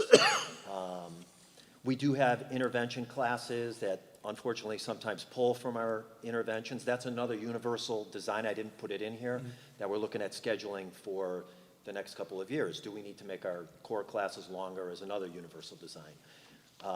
So as far as this goes, this is after school, no cost for transportation. We're hoping this bump, and the reason it's then, I'd like to have our late buses stay later, that's another topic for another time, but our teachers are contracted till 2:40, they stay an extra, 20 for that. And I think if we relied on parent transportation, we might not even have 34 students that asked to do it.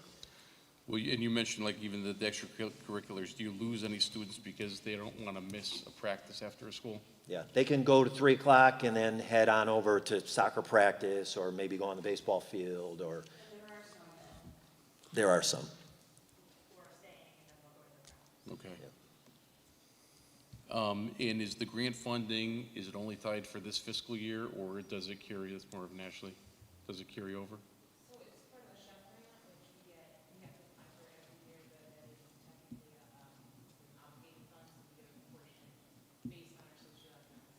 Okay. So yeah, just for the mic here. So Title I and CREC funded also? Okay. Yep. But again, that's only for the school year. Full school. But you're hoping that you continue, yep. Okay. So, Yeah.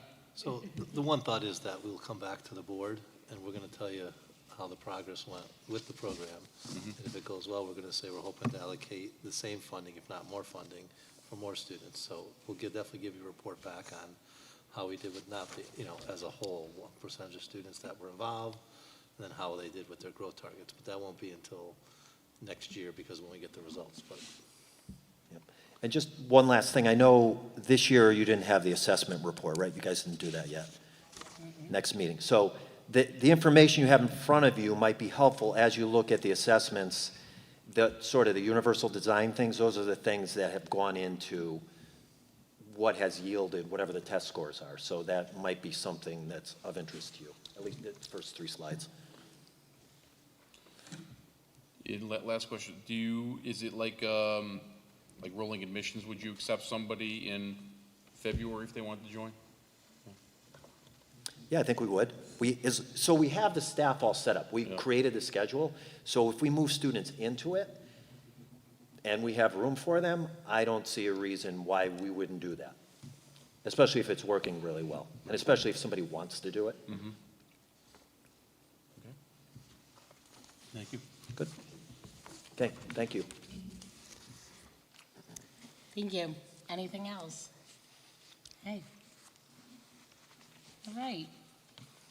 Moving on to our policy review and revision. So on October 4th, the policy ad hoc committee met, and we discussed the policies that are on the agenda tonight for adoption. And then at our October 10th meeting was when the first reading took place. So before we get into discussion of any of these policies, if there is any, we need a motion for consideration. I'll move to adopt the revised policies, items A through I, listed above as presented. I'll second. So motion by Adam, second by Jamie. Any discussion on these new policies or policy revisions, adoptions, changes? Okay. We can move to a vote. All those in favor? Aye. Opposed? Hearing none. Carries 9-0. So moving on to our next agenda item is the first reading of the policies included in the agenda. The ad hoc policy met before this meeting, and Shipman and Goodwin has recommended a new policy, just one new policy, and revisions to the policies just based on changes, citations, updates, and best practices. And our second reading and adoption will take place December 11th at our board meeting. Do you want to share a little bit about? Just a few policies, if I could highlight briefly. One is the administration of student medications in schools. Right now, that's a discussion with the Berlin Visiting Nursing Association. We have a few students that are participating in co-curricular activities that require a nurse by either IEP or 504 plan. And obviously, all of our nursing is provided by the VNA. They're having a hard time providing us with nurses for these students, which means we have to go to a third party. The third party is 3 to 4 times the price that we pay hourly for a VNA nurse. So I'm in discussions with the VNA right now about how they're going to staff that and how we're going to meet, which legally we are required to provide a child with a nurse. It's not though we can say that a child can't participate in a co-curricular activity just because we can't have a nurse there. But there is a policy that says that you can designate a staff member, a teacher, to provide such medications as anti-seizure medication, which is given nasally, through the nasal passages, or my position is, though, to put that on a coach, let's say that's coaching 15 other players, and to have them responsible for a student who may have a seizure or be in diabetic shock. I think that's a lot to ask a coach to do, as they're also coaching the other individuals. And it does say in the student's IEP or 504. So I just need the board to know that some of these policies, not that the policies go direct, are impacting right now, fees and things. And to provide a student every practice with a nurse for an hour and a half at a rate as such would definitely put a strain on part of the budget. We're not budgeted at that type of. So that's one of them. The other is admission to public school on or at before age 5. That's new legislation that came out. My proposal and what we're thinking of doing, and speaking with Julia a little bit about it, is that we've let students come into the Berlin Public Schools at 4 years old if the parent chose to have them come into the school district. That's been going on for years. What the law states this year is that they will have to take an assessment prior to coming in. That's mandated by statute. But there's no criteria of what the assessment would be. There's no criteria of what the cutoff line is. It's really incumbent upon the district to decide that.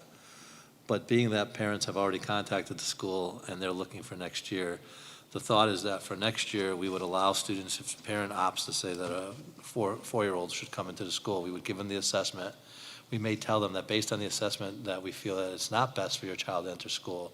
But if the parents still wanted their child to enter school, we would allow it as we did in the past, just for this next year. Because the thought is if we don't, parents will be upset that they've only had X number of months, that they haven't had the ability to find other preschools.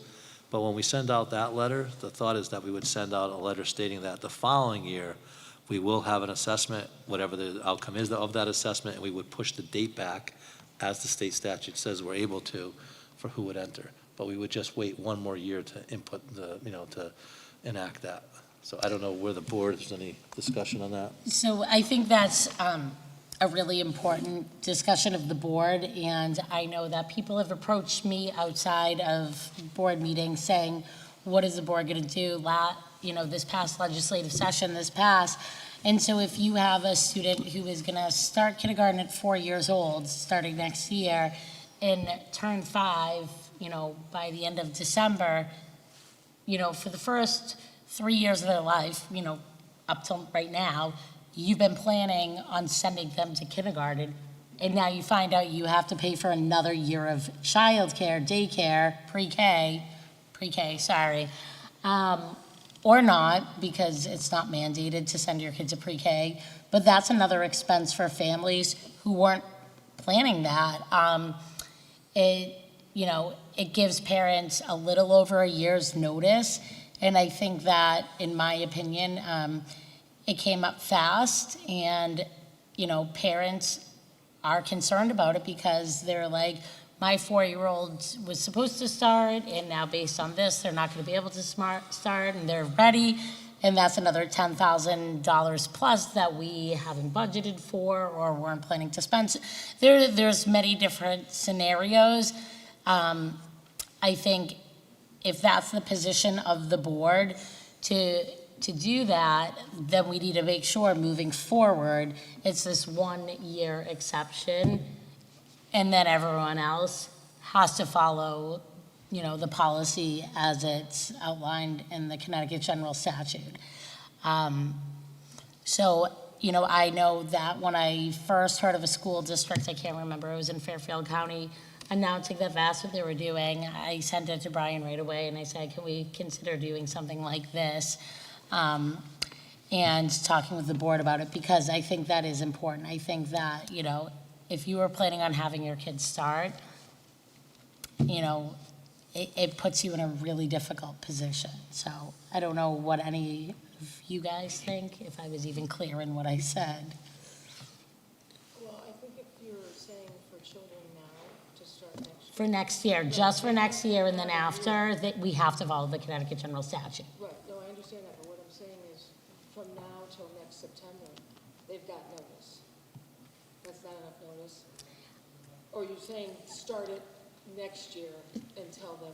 The first, the legislation states that starting next school year, if you are not 5 by the first day of school, Right, you can't yeah. go. But from the time your child was born until this past June, you thought Right, that no, they I get would be that. starting, I'm- so making it that 1 year exception, and then after that, following it. Right. Does that make sense? Yeah, it does. I'm just What? saying that. Right. And pass an assessment that the district outlines. We have to give the assessment regardless of Exactly, this for but next it's not year. saying that it's a flat no. Right. Yeah. I mean, Right, but if we don't, you know, We could enact that right now for next year by the state statute. We could enact that for the 24, 25 school year and say, if you're 4 years old, you have to write, which you're going to have to anyways. Yeah. Give an assessment, decide on what the cut is, and say your child didn't qualify, so we're not going to allow your 4-year-old to enter. Do we believe that having students that are more mature in K and more tightness of age group and developmentally will be helpful in the classroom? Yes, there's no doubt about it. But we also look at it from perspective of where parents are, what they're accustomed to over the years, is that they have the flexibility to send their 4-year-old should they choose to. I still would have the principal have the conversation with the parent to say, based on the assessment, we don't feel that your child is ready. But if they push it for this next year, we would allow because of the timeline, because we've done it in the past.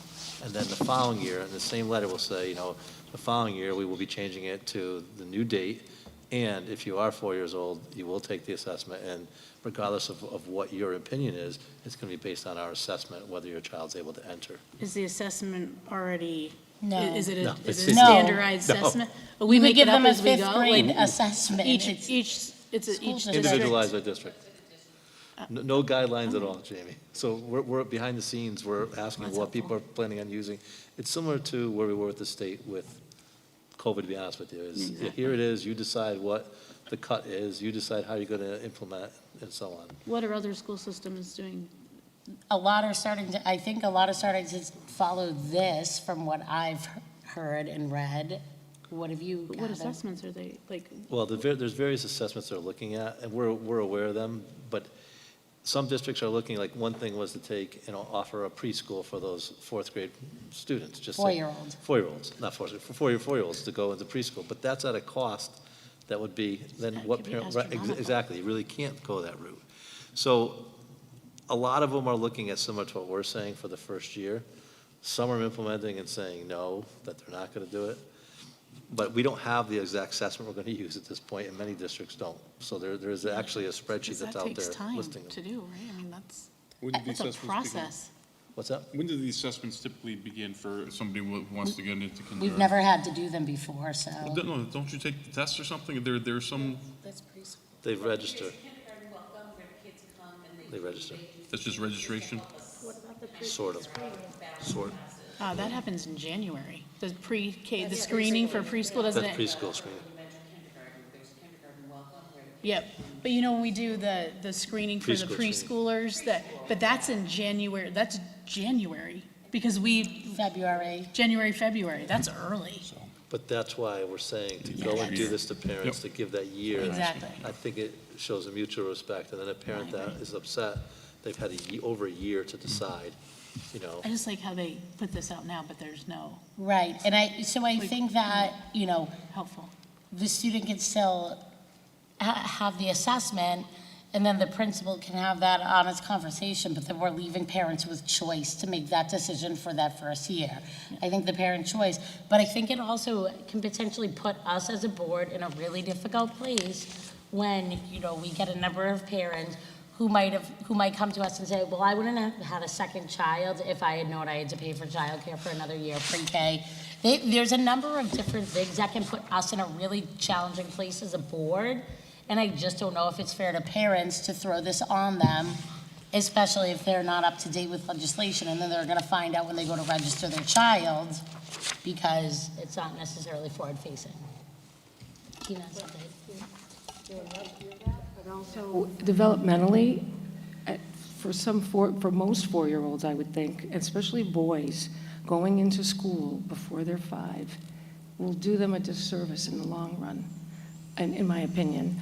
And looking at the daycare costs, I mean, to me, it's a separate issue. I mean, if you have a child and they're not developmentally ready for kindergarten, that you have to figure that out. I mean, I'm not trying to sound callous, but it's about the education part, not, we have to go to work and we have to, provide daycare. I get that. I understand that people are under the gun with that. But really and truly, they should be looking at whether their child is ready to attend school. And for teachers, and I can talk from experience because when my son was 4, he went to school, and actually, no, I waited until he was older because he was a December baby, so I waited.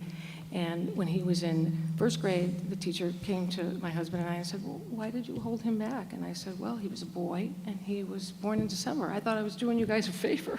I figured, why put him there?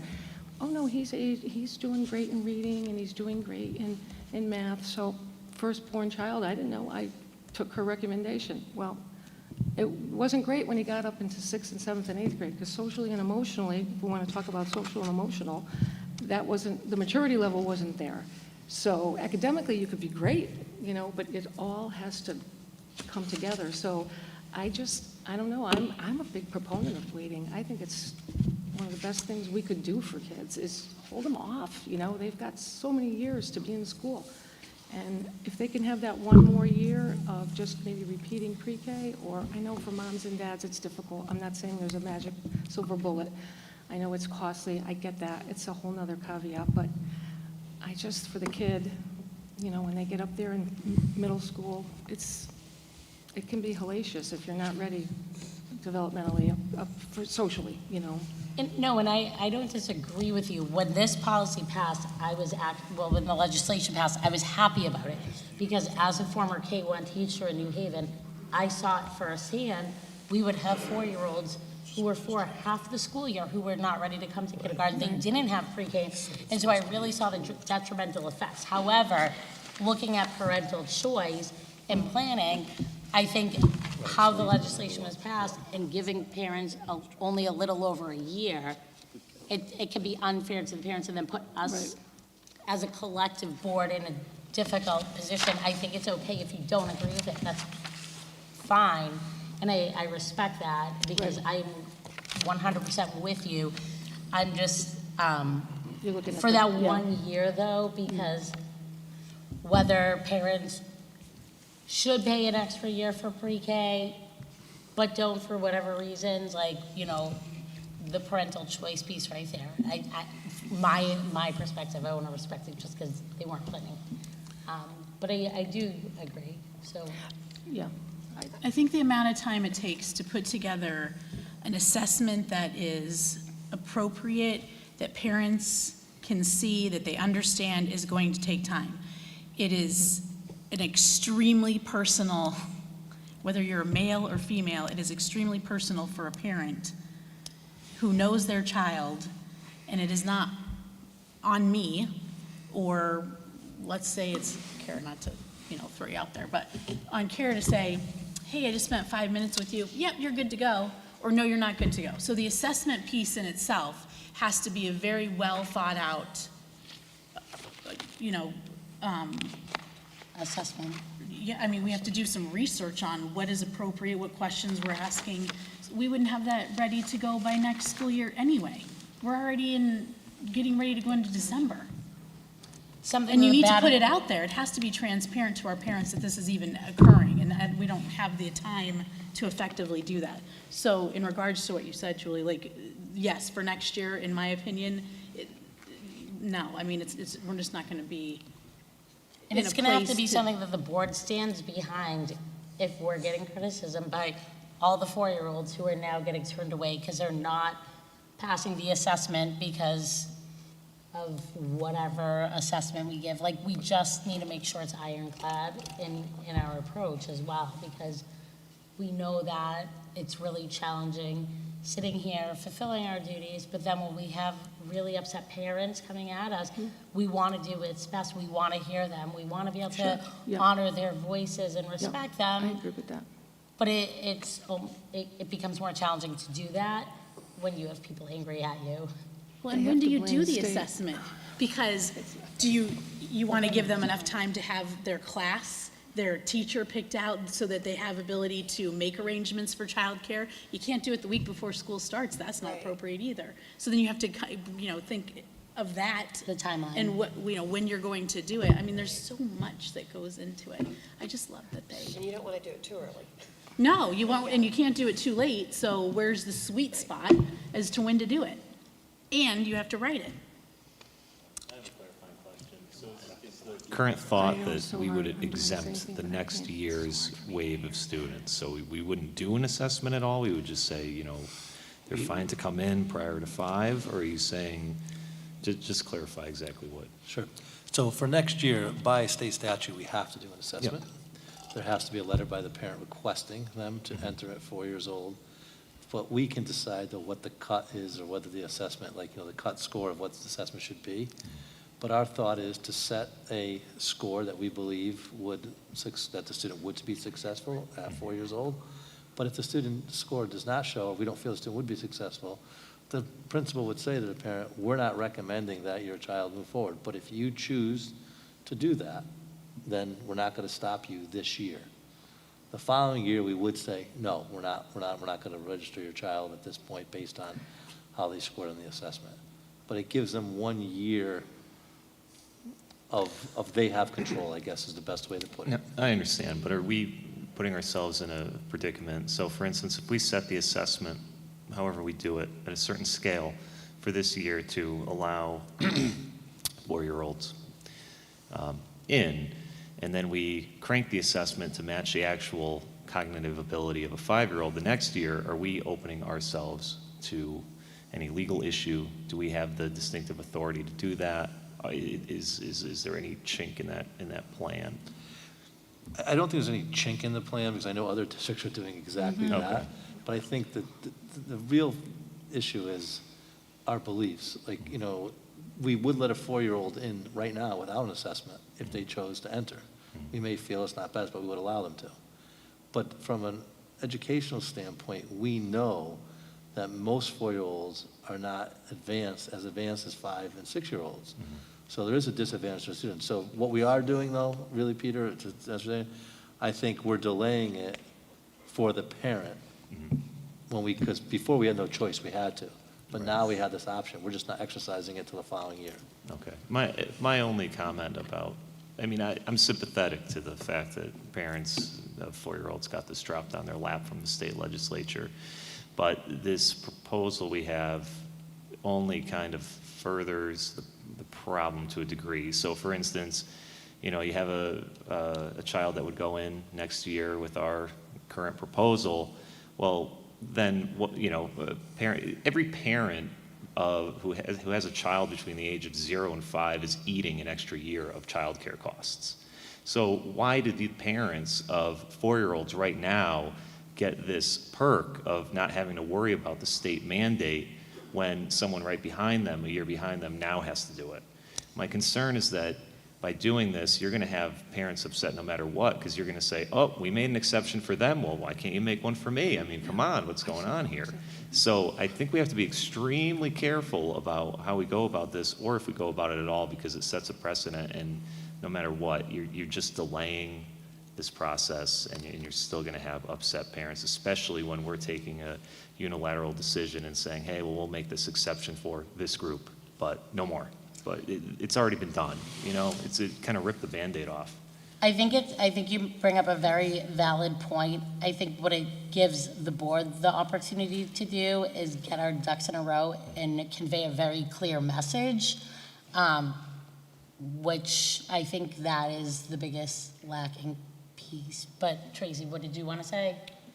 I now have two, because I want to caveat off of what you said. One is, I can see from parent standpoint that that would probably be hard. You got to put extra money for one more year if you were planning to go to school. We had talked about this earlier in our ad hoc for a second. So I'm curious, because I know we're talking about parents, and I'm not putting parents down at all for parenting, but I have heard from a couple teachers and paras that the kindergarten class is very, very, very difficult with the younger kids, because they have a lot of, they're very, very, very young. How are the teachers, number one, coping with this? Being that it's so hard to get teachers and stuff, like have we talked to the teachers about their thoughts of this continuing? And number two, if the assessment, let's say, as Peter was talking about, so let's say we formed our assessment and we had X, Y, and Z that just really at 4 didn't pass what we needed to go into kindergarten. The assessment just, I'm just curious, like how that, if they didn't pass that, does that mean that we then give them the preschool? So those are two parts. So we wouldn't give them the preschool because the preschool is a lottery. So we wouldn't have seats at the preschool for model students. So the likelihood of it being openings would not be possible. So the question asked, though, about the 4-year-old not being ready. So with the proposal that was thought of is that we would have the conversation, or the principal have the conversation saying, based on the assessment, we don't believe your child would be as successful as they could be going in at 4. The parent, if we keep the proposal that we were talking about, the parent can say, well, I want them in there, and we would let them in, as Okay. we've done in the past for the last umpteen years, because we didn't have this ability to do what they're asking us now. Okay. So the other possibility is we could start and implement it this year and say that any 4-year-old has to have the letter, which is by statute, and given the assessment. And instead of saying it's up to you as a parent, we could say your child did not reach the threshold on this assessment that we believe to be successful, so we're not going to allow you to register. That's what the statute allows us to do if we decide to implement that. All that was thought of because of the timeline is that we would just put that in the letter that went out to parents, to the entire district implementing this, would say that we would be implementing that next year. As Peter said, it would be saying that this group, we're following our old practice as much as possible, allowing it to be the parent decision. But moving forward after this year, it will then be incumbent upon the school based on the assessment to determine whether a 4-year-old can enter or not. The parent will not have any say. It will be solely based on the assessment. Okay, So that's thank you, I yep, appreciate I it. hope that At helps. our December 11th meeting, we're going to continue this, and, again, like with any other policy, like, we can take more time with it as need be. So, this isn't, the first reading isn't saying it's one way or the other. I think it's an opportunity for people to offer their thoughts and opinions, and I think it's actually important because it's getting people thinking about it before we take action on it. Did anyone down here have anything to say? Well, I mean, kind of mirroring a bunch of different, conversations about this topic. But like you said, it just opens the conversation. I followed this one very closely while it was in legislation, just because my son, who's a November birthday, I had technically the choice, right, for him to go to kindergarten, or I could wait a year, as he just turned 5 just a couple weeks ago. And I see it, from both perspectives. You hear the teachers, the, hundreds of kindergarten teachers that have spoke and, said the difficulties for these children at such a young age, not saying 4-year-olds are not capable, but the majority of the 4-year-olds that are going through the program, starting so early, it was actually just kind of sad to see. It's almost, we want their success, but if they're struggling so early on, it was a constant catch-up for them. So in that sense, I don't think it's beneficial.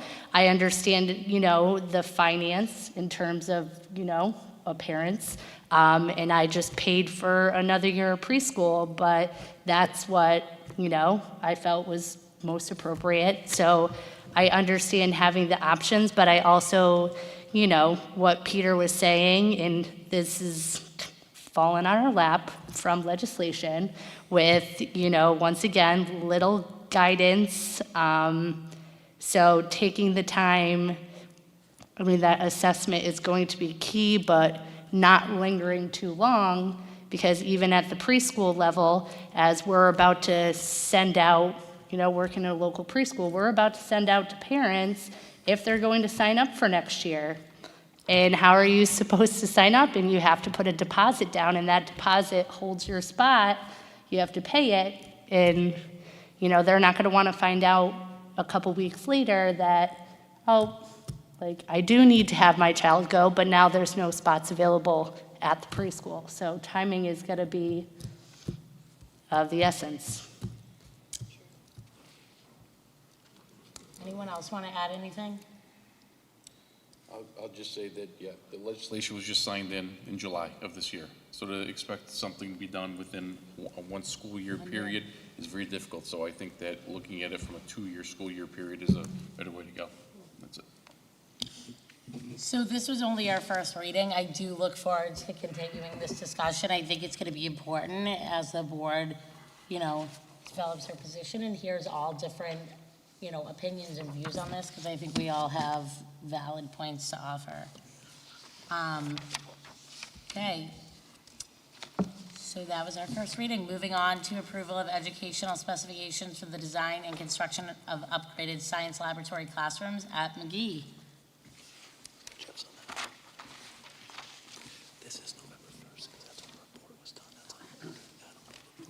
Evening, folks.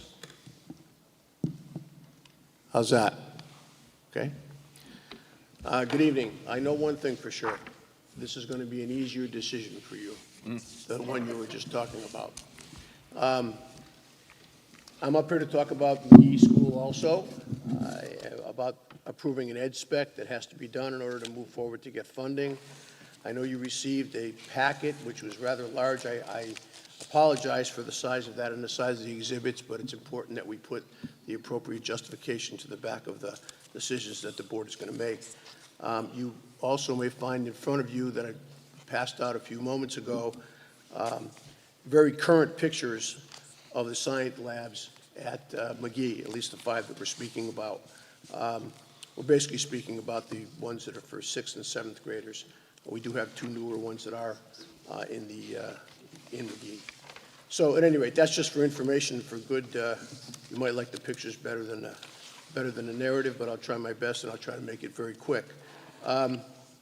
Again, you received the packet. There was a packet with a narrative to it. There was also 4 exhibits.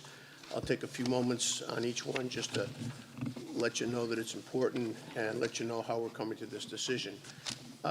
First of all, there's about 4, in speaking with Sal Urso, the principal, about how many kids are using these classrooms. There's about 400 kids using these classrooms, and there's 80 to 100 per day using these science labs. So they're very heavily used. Everybody takes the science labs. The ones we're looking at right here were built in 1968. There have been really no improvements done to those, maybe some furniture here and there, but no structural improvements being done for that. So to set the stage here, we're trying to fix something that definitely should have been fixed a long time ago, very heavily used. Remember, McGee, every child in our school goes to McGee.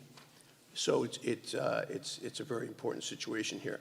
It's not the first time this has been discussed in any form or fashion.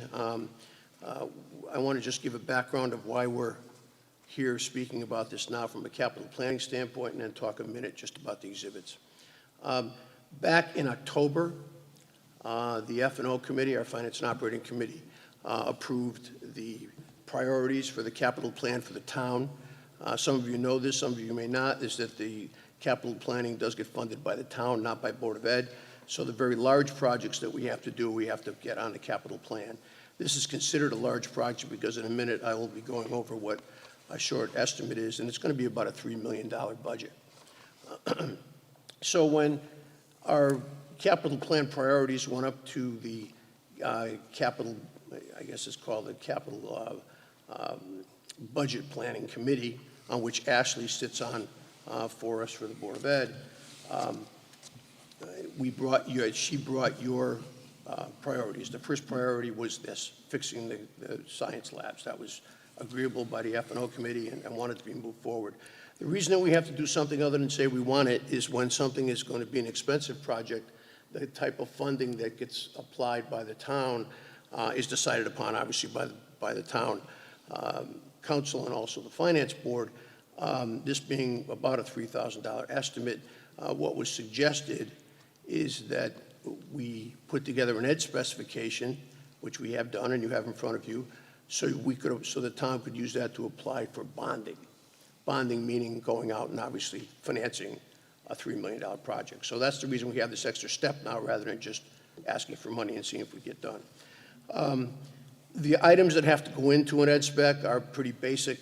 You know, it's a statement of need, it's a project rationale, it's about the project and why it's necessary. I think we've proven that with all the items we've put in fact. So your ed spec right now is the narrative and all these exhibits. That's what you're looking to approve now, and approve that you can ask the town council to receive this and then take action on it. A couple of comments. You know, you have 4 exhibits here.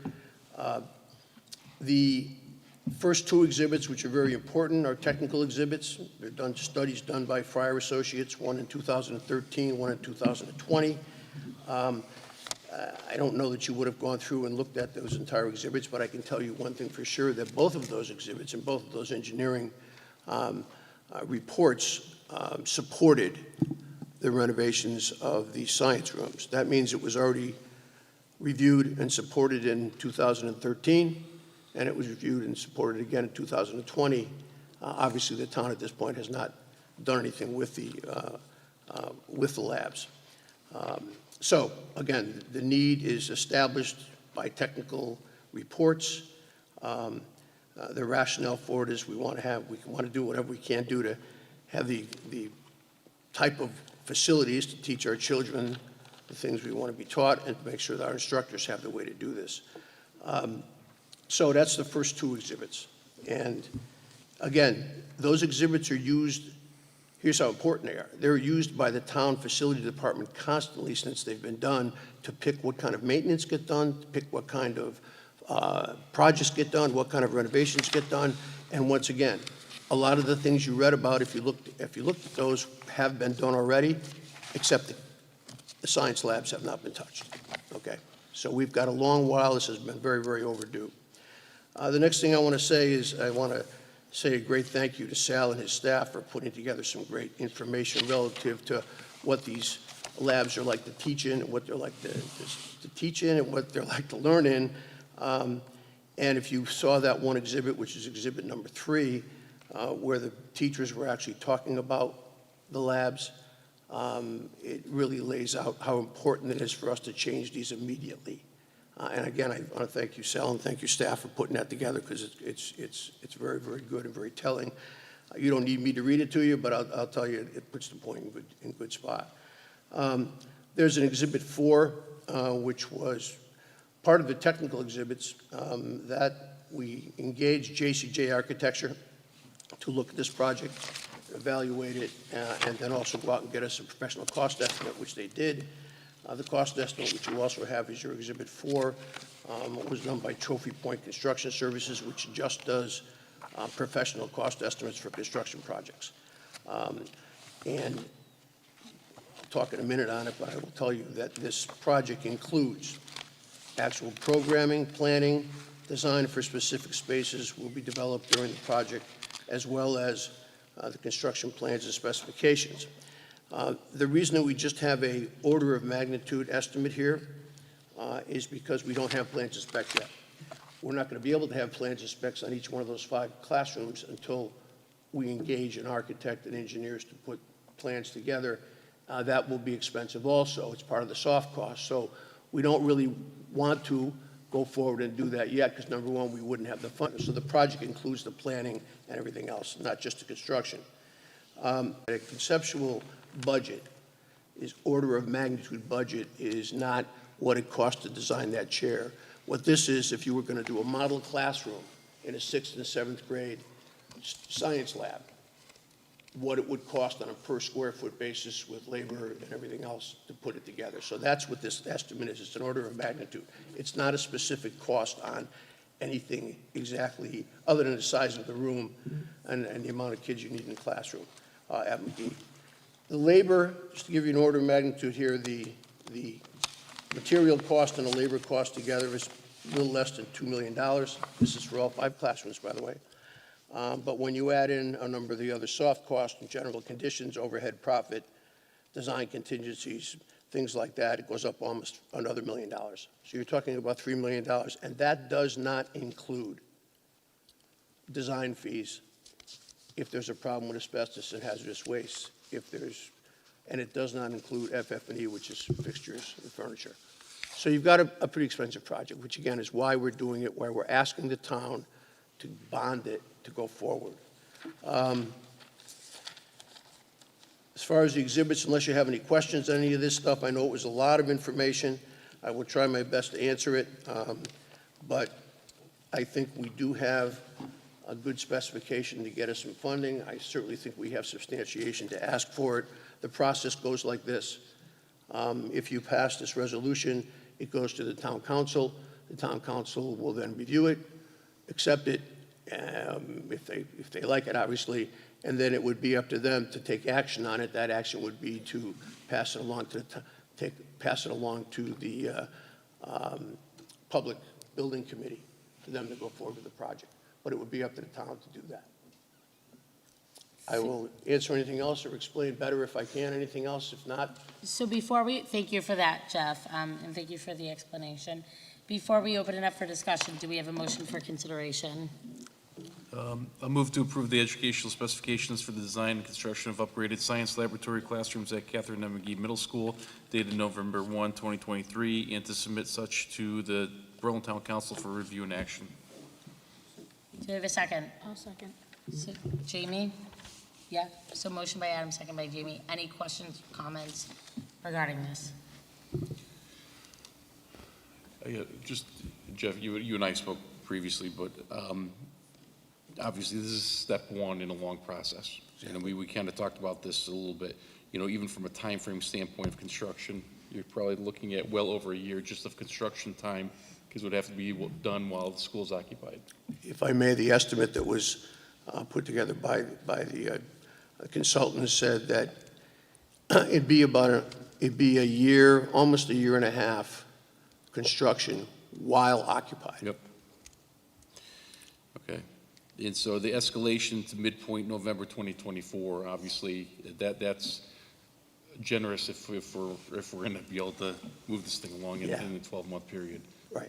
But, okay. It didn't figure a time period for approvals, it didn't Yeah, figure a yeah, lot yeah. of things. They were just, you know, these things can be calculated any way you want as far as timing. They just give us one to base their estimate on. No, you got to have something. Okay. Yep. What year did you say it was built?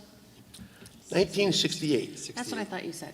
Yeah. So I'm shocked it hasn't been done sooner, being, especially our high school is pretty state of the art. And if we're going from what that is, and my kids went to it, I mean, like, I'm surprised it's not done sooner, but Everybody for a long time in Berlin knows those science labs. yeah, they're the same Yeah. forever. The interesting part about it, very frankly, because the cost estimate hit me kind of hard when I saw it to begin with, because it's a classroom. But see, it's not a normal classroom. Because just to go in and demolish the interior of those classrooms is very, very expensive. They have it here about $1 million, you know, huge just to do that.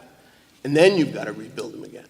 So it's not like going into a classroom and let's spiff it up and put some paint on it. It's a big construction project. I mean, if you look at the picture with the wash, what is that, the shower for, God forbid you had a chemical on you? Oh, yeah. It's with PVC pipes Oh, that go like, it's- I was looking at the picture going, gosh, I could have designed that, no offense, like, but it's just, Look, it's old. It's old. It doesn't mean that the kids are getting hurt in there or anything. Right. It doesn't mean they're not being taught Agreed, well. It's just but- not the way we'd want to have it going forward. The other important thing that I want to say is that both two reports talked about ADA compliant. That room is not ADA compliant because things like the cabinets are too low for normal kids to sit under, so they don't have enough weight, and you can't slide around. There's all these ADA requirements. It says in both of these studies, 2013 now and 2020, not ADA compliant. that's important right there. Yeah, we have the justification to want to do this. There's no doubt about it. Thank you. don't have a price in terms of what it's going to cost yet? Is that what you said?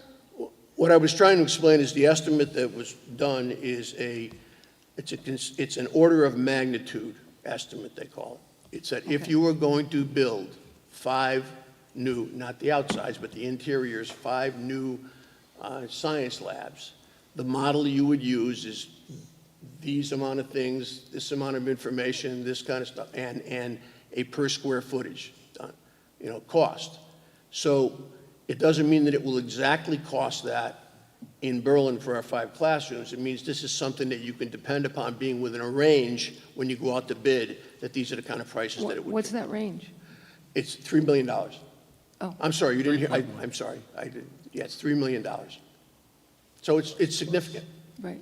And again, it could be more with soft costs and a number of other things. They're going to go in and design it and then people are going to decide, do we want these kind of cabinets? Do we want this kind of thing? I mean, there's going to be a lot of effort put into this, but we had to go certainly with some cost, because how is the town ever going to think about bonding for this or whatever if you don't have some level of conceptual cost?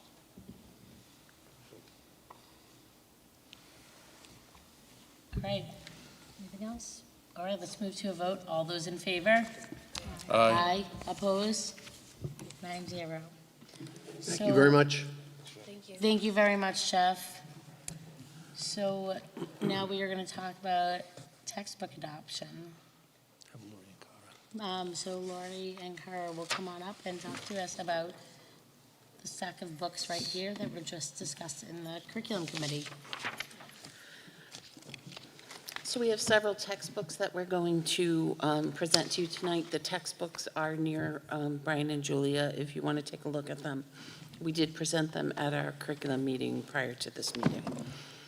The first one is a Spanish text, and it's used to supplement the current text, and it's really used to get the students to practice language in context. It's also used to help the learners learn about culture, and it focuses on grammar in past tense. So that's the reason for that. I'm going to have Cara talk about the illustrative math. At the elementary level, we put forward the illustrative math text, which there's one sample of a certain grade level right there for you, but every grade level obviously has its own. This would be replacing our existing program, which is over 10 years old, and we've been working a pilot slowly over the last handful of years. With COVID, we slowed down a little bit with the work and then got back to it in full last year, and after reviewing several different options, that is what we decided to move forward with, and that also aligns with what we are already using at the majority of our middle school math program. Okay, yeah, we'll just finish up with the business. So we have, you'll hear in the program of studies, when that comes up at the next meeting, that we have a new course at the high school that's been proposed, and it's a combination with science and business. It's an SCSU class, the Business of Science. With that being a new course, we have 4 different textbooks, and again, they're not the large-scale textbooks, they're kind of regular reading books there with case studies and different things. So part of the set revolves around the business aspect, and the other part revolves around the science aspect, biology related. So those are part of that course that 2 of our teachers have put forward. And we discussed in full with the curriculum committee, as Jamie mentioned before, had a great discussion, and we wanted to bring those forward to you tonight. So if there are any questions, we're happy to answer them. Before we go into discussion, do we have a motion for consideration? I can't wait. Okay, here we go. Peter, can you pass those books down so the other end can see them? All right, I'm going to move to adopt the textbooks.